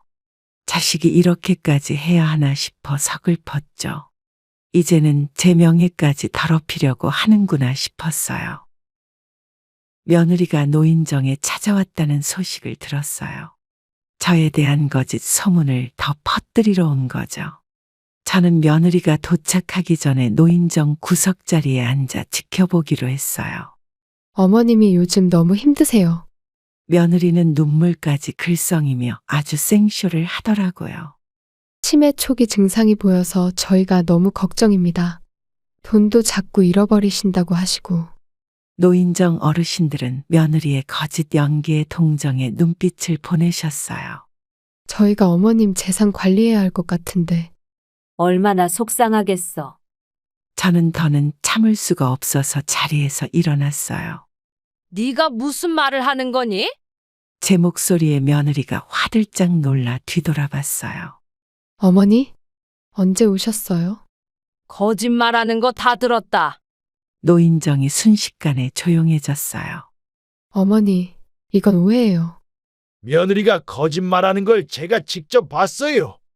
옆집 할아버지가 갑자기 자리에서 일어나셨어요. 저도 봤습니다. 아들 내외가 저희를 자주 방문했어요. 며느리의 얼굴이 창백하게 변했어요. 노인정 회장님이 자리에서 일어나 엄한 목소리로 말씀하셨어요. 이런 며느리는 처음 봤네. 어머님을 이용해 먹으려다니. 며느리는 그 자리에서 도망치듯 나가버렸어요. 이제는 모든 것이 밝혀졌다는 생각에 안도감이 들었어요. 저는 그동안 참았던 눈물을 쏟아냈어요. 노인정 어르신들이 저를 위로해 주셨어요. 이제 정신 차리세요. 저희가 있잖아요. 그날 이후로 며느리는 다시는 노인정에 나타나지 않았어요. 이웃들은 오히려 저를 더 챙겨주시고 걱정해 주셨죠. 가끔 마주치는 이웃들도 이제는 진실을 알게 되어서 다행이에요. 그동안 제가 얼마나 힘들었는지 이제야 모두가 알게 된 것 같아요. 이렇게라도 진실이 밝혀져서 다행이라는 생각이 들었죠. 어느 날 은행에 통장 정리를 하러 갔는데 은행원이 저를 불편한 눈빛으로 쳐다보더라고요. 고객님, 최근에 통장 기록을 보니 특이한 점이 있어서요. 무슨 특이한 점인가요? 아드님이 어머님 통장을 자주 조회하셨더라고요. 순간 가슴이 철렁 내려앉았어요. 우리 아들이 제 통장을요. 네, 어머님 통장 비밀번호도 알아보려고 하셨대요. 은행원은 조심스럽게 컴퓨터 화면을 보여주었어요. 지난주에만 3번이나 오셨어요. 옆 직원이 그러던데 아들이 통장 복사본도 요구했다고 하네요. 다행히 은행 직원들이 거절했다고 해요. 요즘 이런 일이 많아서 저희가 특별히 주의하고 있어요. 저는 그 자리에서 바로 통장 비밀번호를 바꾸었어요. 앞으로 아들한테 절대 통장 정보를 주지 마세요. 알겠습니다. 저희도 각별히 신경 쓰겠습니다. 집으로 돌아오는 길에 할아버지를 마주쳤어요. 아주머니, 아들이 은행에서 수상한 행동을 했다면서요. 어떻게 하셨어요? 은행 직원이 제 조카라서요. 할아버지는 혹시 모르니 경찰에 신고하는 게 어떻겠냐고 하셨어요. 이런 건 범죄가 될 수도 있어요. 하지만 할아버지 말씀이 맞았어요. 이제는 아들이 제 돈까지 노리고 있다는 게 분명해졌죠. 다음 날 은행에 가서 모든 통장을 재발급받았어요. 비밀번호도 완전히 새로운 번호로 바꾸었죠. 통장을 금고에 넣으면서 마음이 무거웠어요. 자식 때문에 이런 걱정까지 하게 될 줄은 몰랐네요. 이제는 창문이라도 제대로 잠그고 자야겠다는 생각이 들었어요. 밤에 잠을 청하면서도 불안한 마음이 가시질 않았죠. 내 자식이 이렇게까지 변할 수 있다는 게 너무 서글펐어요. 창밖을 바라보며 한숨만 나왔어요. 문득 남편 생각이 났죠. 지금 이런 모습을 보면 뭐라고 할까요? 한밤중에 혼자 눈물을 훔치는 날들이 많아졌어요. 어느 날 아파트 주민회의가 있었어요. 평소와 다름없이 참석했는데 갑자기 이웃들이 한마디씩 하시더라고요. 저는 의아한 마음으로 회장님께 여쭤봤어요. 무슨 일이 있냐고요. 아주머니, 저희가 증인이 되어드리기로 했어요. 증인이라뇨? 며느님이 어머님을 치매 환자로 만들려고 한다면서요? 순간 제 귀를 의심했어요. 이런 이야기가 어떻게 퍼진 걸까요? 저는 지하 주차장에서 들었어요. 저는 엘리베이터에서 들었죠. 저는 새벽에 현관문 앞에서 아들 내외가 하는 얘기를 들었어요. 이웃들이 하나둘씩 증언을 시작했어요. 주민회의실이 순식간에 술렁이기 시작했어요. 저희가 다 지켜보고 있었어요. 이런 악덕 자식은 처음 봅니다. 10명이 넘는 이웃들이 증인이 되어주겠다고 하셨어요. 저는 녹음도 해뒀어요. 모두가 저를 위해 나서주시는 걸 보니 눈물이 나더라고요. 아주머니, 저희가 있잖아요. 혼자가 아니에요. 이렇게 많은 분들이 저를 지켜봐 주셨다는 게 놀라웠어요. 할머니들은 매일 아침 산책할 때 제 집 앞을 지나가 주신다고 해요. 할아버지들은 밤마다 순찰을 도는 척하며 제 집 주변을 살펴주신대요. 젊은 주부들은 제가 은행에 갈 때마다 멀리서 지켜봐 주셨다고 해요. 경비원 아저씨는 아들 내외가 올 때마다 특별히 주시하고 계셨대요. 관리사무소 직원들도 폐쇄회로 TV를 유심히 보고 있었다고 하시네요. 경찰에 신고할 때 필요할 것 같아서요. 저는 이웃들의 따뜻한 마음에 눈물이 멈추지 않았어요. 고맙습니다. 정말 고맙습니다. 마치 제 부모님이나 형제자매처럼 저를 걱정해 주시는 이웃들이 있어 든든했어요. 살면서 이렇게 많은 분들의 사랑을 받아본 적이 없었죠. 주민회의가 끝나고 집으로 돌아오는 길, 이웃들이 하나둘 따라 나와 제 손을 잡아주셨어요. 힘내세요. 저희가 있잖아요. 이제는 혼자가 아니니까 걱정하지 마세요. 아들은 잃었지만 더 많은 가족이 생긴 것 같아 마음이 따뜻해졌습니다. 아들 내외의 계획이 모두에게 알려지면서 동네가 발칵 뒤집혔어요. 이웃들 사이에서 제 이야기가 화제가 된 것 같았죠. 평소 인사만 하던 위층 할머니가 아침 일찍 문을 두드리셨어요. 아주머니, 저도 비슷한 일을 당했어요. 할머니도요? 작년에 큰 아들이 똑같은 짓을 했었죠. 할머니는 떨리는 목소리로 당신의 이야기를 들려주셨어요. 결국 전 재산을 빼앗기고 요양원에 버려졌었어요. 그래서 어떻게 하셨어요? 다행히 둘째가 알고 구해줬죠. 이웃들의 이야기를 들으며 제가 겪은 일이 저 혼자만의 일이 아니란 걸 알게 됐어요. 집으로 돌아오는 길에 마트 주인 아저씨가 불러세웠어요. 아들 내외가 어제도 왔다 갔어요. 여기도 오나요? 동네 미용실 원장님도 비슷한 말씀을 하셨어요. 이제는 온 동네가 저를 지켜주고 계신다는 게 느껴졌어요. 아들 내외의 계략이 동네방네 퍼지면서 오히려 제가 더 안전해진 것 같았죠. 이웃들은 번갈아 가며 제 집에 찾아와 이야기도 나누고 반찬도 나눠주셨어요. 혼자 드시지 말고 저희랑 같이 드세요. 이제 우리가 아주머니 가족이에요. 마치 제 부모님이나 형제자매처럼 저를 챙겨주시는 이웃들 덕분에 든든했어요. 이렇게 많은 분들이 저를 지켜봐 주신다는 게 믿기지 않았죠. 자식보다 더 가까운 이웃이 있다더니 그 말이 맞는 것 같아요. 이제는 혼자가 아니라는 생각에 마음이 따뜻해졌어요.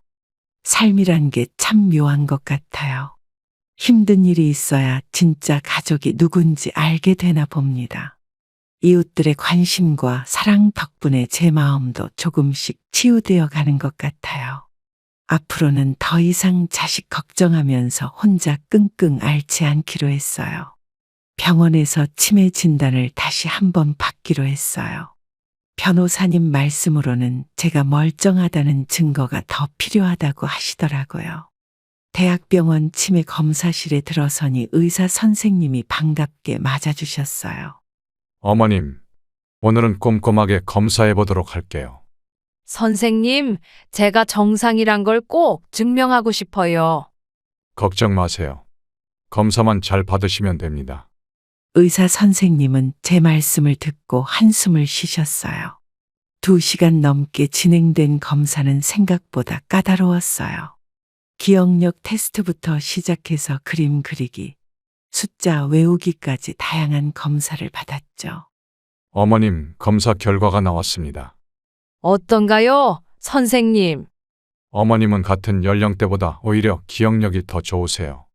의사 선생님의 말씀에 안도의 한숨이 나왔어요. 치매는커녕 경도인지 장애도 전혀 없으십니다. 그걸 증명하는 진단서를 써주실 수 있나요?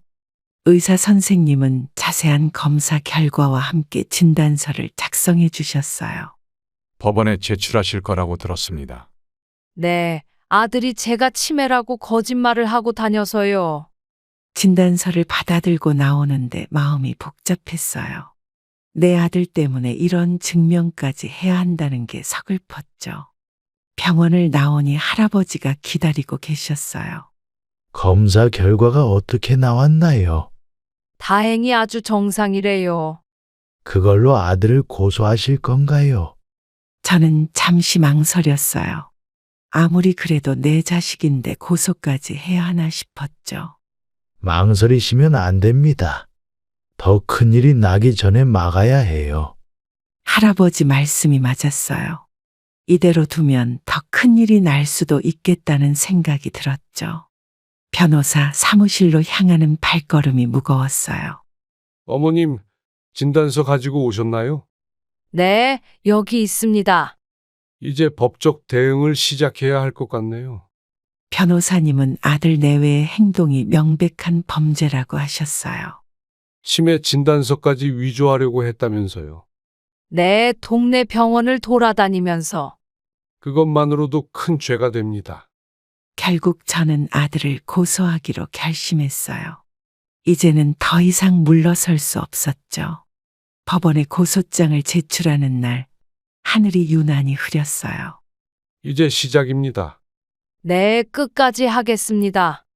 변호사님의 말씀대로 이제 진짜 시작인 것 같아요. 이 모든 게 끝나면 저는 새로운 삶을 시작하려고 해요. 더 이상 자식 때문에 눈물 흘리고 싶지 않아요.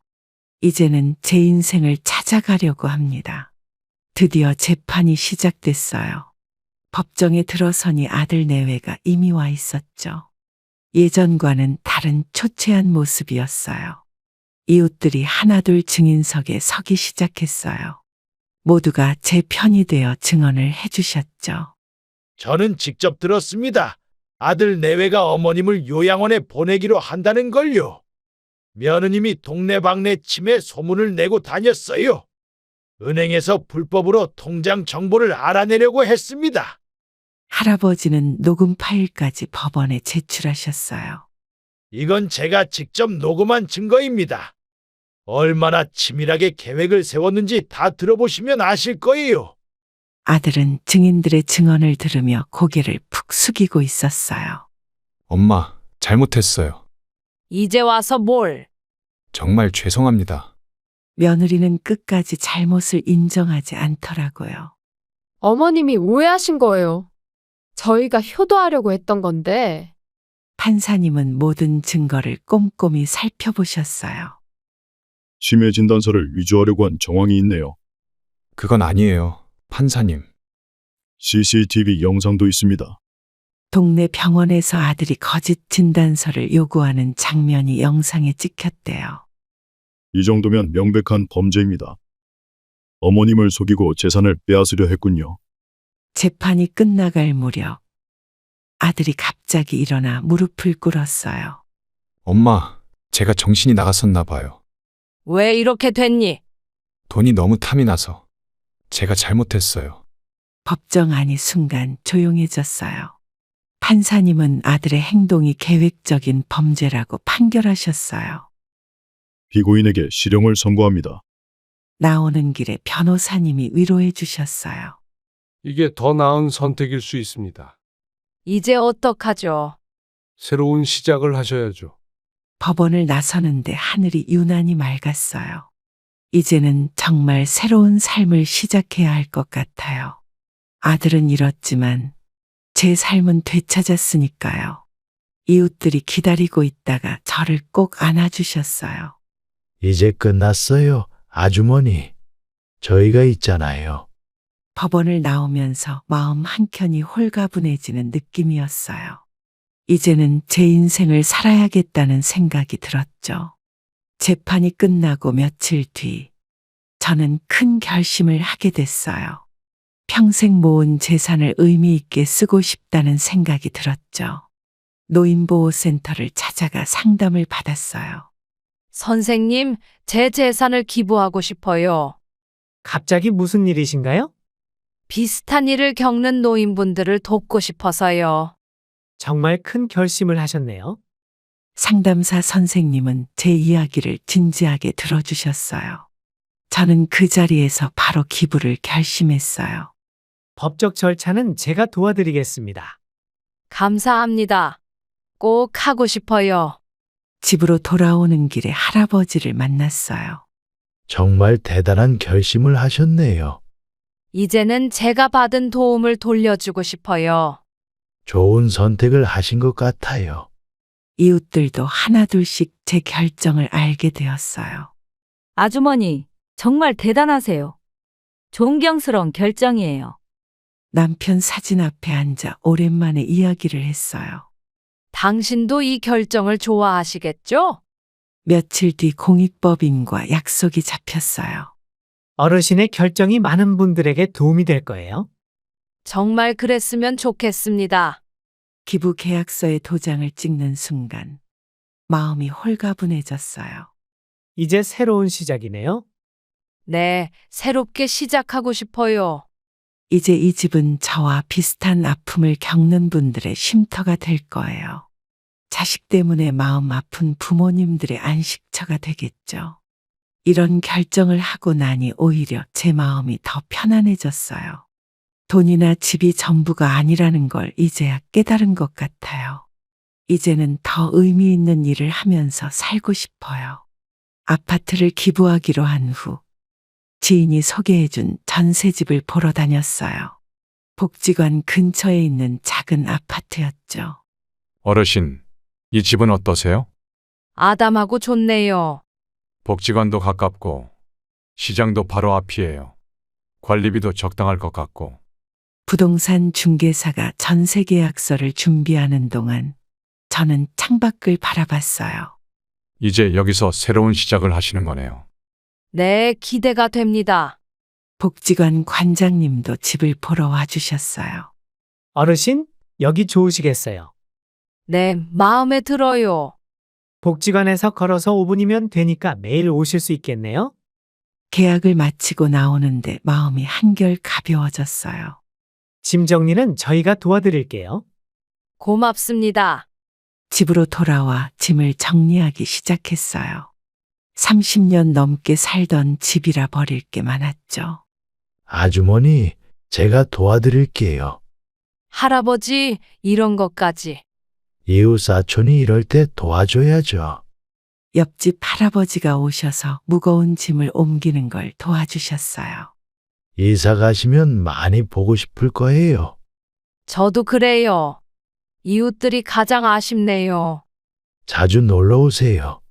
기다리고 있을게요. 짐을 정리하다 보니 추억이 담긴 물건들이 많이 나왔어요. 이건 아들 돌 때 사진이네. 그때가 좋았죠. 남편과 찍은 사진들도 나왔어요. 젊었을 때 추억이 담긴 앨범이었죠. 여보, 이제 저 새로운 곳에서 시작해요. 짐을 다 정리하고 나니 집이 텅 비었어요. 하지만 마음은 오히려 채워진 것 같았죠. 이제 이 집은 저와 같은 처지의 노인분들을 위한 공간이 될 거예요. 새로운 보금자리로 떠나는 발걸음이 가볍게 느껴졌어요. 남편과 함께 꿈꿨던 노후와는 다르지만 이것도 나쁘지 않을 것 같아요. 이제는 복지관에서 봉사도 하고 새로운 인연도 만들어 보려고 해요. 30년 넘게 살던 집을 떠나는 건 쉽지 않았지만 새로운 시작이 기대되기도 하네요. 새로운 전세집으로 이사를 하는 날이었어요. 이삿짐 센터 직원들이 짐을 옮기는 동안 복도에서 이웃들이 하나둘 모이기 시작했죠. 아주머니, 떠나신다니 너무 서운해요. 저도 그래요. 30년을 같이 살았는데 매일 아침 인사하던 게 그립겠어요. 복지관 관장님이 차를 가지고 오셔서 저를 데리러 오셨어요. 어르신, 새로운 보금자리로 모시러 왔습니다. 감사합니다. 이웃들과 인사만 하고 가려고요. 우리 꼭 자주 보기로 해요. 할아버지가 작은 화분을 들고 오셨어요. 새 집에서 키우시라고 가져왔어요. 아이고, 이렇게 챙겨주시고. 저희도 가끔 찾아뵐게요. 이삿짐을 다 싣고 나니 집이 완전히 비었어요. 30년의 추억이 고스란히 담긴 공간이었죠. 이제 가셔야죠. 마지막으로 한 번만 둘러보고 싶어요. 빈 거실에 혼자 서서 창밖을 바라봤어요. 이제는 다른 누군가의 쉼터가 될 이 공간이. 여보, 우리가 처음 이사 왔을 때가 생각나네요. 남편 사진을 들고 마지막 인사를 했어요. 엘리베이터를 타고 내려가는데 이웃들이 배웅을 나와주셨어요. 몸 건강히 계세요. 꼭 놀러 오세요. 새 집으로 가는 차 안에서 뒤돌아보니 이웃들이 손을 흔들어주고 계셨어요. 전세 집에 도착하니 복지관 회원들이 기다리고 있었죠. 어서 오세요. 기다렸어요. 작지만 깔끔한 새 집이 마음에 들었어요. 여기서 새로 시작하시는 거예요. 네, 이제 진짜 새 출발이네요. 짐을 정리하는 동안 새로운 이웃들이 하나둘 찾아와 인사를 하셨어요. 새로운 보금자리에서의 첫날 밤. 창밖으로 보이는 풍경이 낯설었지만 마음은 편안했어요. 이제는 정말 새로운 삶이 시작되는 것 같아요. 공익법인에서 초대장을 보내왔더라고요. 노인보호센터 개소식 날 떨리는 마음으로 예전 집을 찾아갔어요. 어르신, 어서 오세요. 많이 달라졌네요. 이제 여기가 힘든 노인분들의 쉼터가 될 거예요. 센터 입구에는 사랑의 보금자리라는 이름이 걸려 있었어요.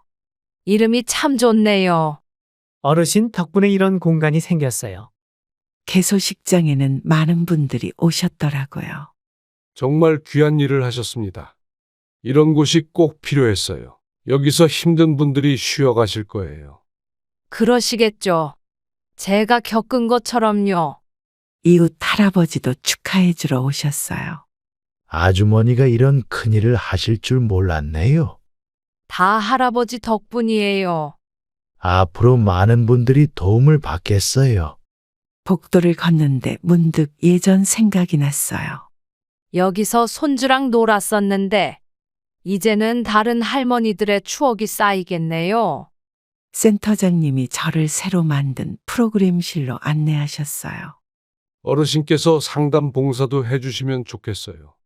제가 도움이 될까요? 비슷한 경험이 있으신 분이 상담하시면 좋잖아요. 이제 이 공간은 저처럼 힘든 노인분들의 안식처가 될 거예요. 자식 때문에 마음 아픈 부모님들의 치유 공간이 되겠죠. 생각해보면 제 아픔이 헛되지 않았던 것 같아요. 그 고통이 있었기에 이런 의미 있는 일을 할 수 있게 된 거니까요. 이제는 제 경험을 나누면서 다른 분들을 돕고 싶어요. 이제 저는 매일 아침 복지관에 나와 봉사활동을 하고 있어요. 노인보호센터에서도 주 2회 상담 봉사를 하죠. 오늘도 센터에서 한 할머니와 상담을 했어요. 저도 자식 때문에 속상해서 왔어요. 많이 힘드시죠? 어떻게 이겨내셨어요? 저도 처음엔 무너질 것 같았죠. 할머니의 이야기를 들으며 제 과거가 떠올랐어요. 자식이 이럴 줄은 몰랐어요. 그래도 이제 여기 오셨잖아요. 선생님 덕분에 용기가 생겼어요. 매주 금요일에는 센터에서 치유 프로그램을 진행해요. 오늘은 우리 같이 이야기 나눠보아요. 저는 아들한테 사기당했어요. 저는 딸이 저를 버렸어요. 서로의 아픔을 나누다 보면 어느새 마음이 치유되는 것 같아요.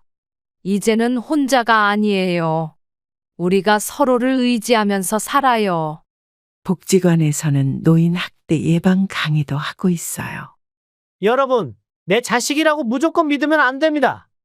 스스로를 지키는 법을 배워야 해요.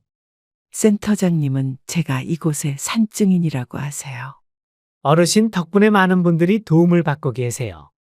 그저 제 경험이 도움이 된다면 좋죠. 이제는 아들 생각을 해도 마음이 덜 아파요. 오히려 그 일이 있었기에 더 많은 분들을 도울 수 있게 됐으니까요. 매일 아침 거울을 보며 다짐해요. 이제는 나를 위해 살자고, 다른 이들을 위해 살자고. 그렇게 하루하루를 보내다 보니 제 삶이 더 의미 있어졌어요. 이제는 진정한 행복이 뭔지 알 것 같아요. 재산도 자식도 전부가 아니었던 거죠. 누군가에게 도움이 되는 삶, 그게 진정한 행복이 아닐까요?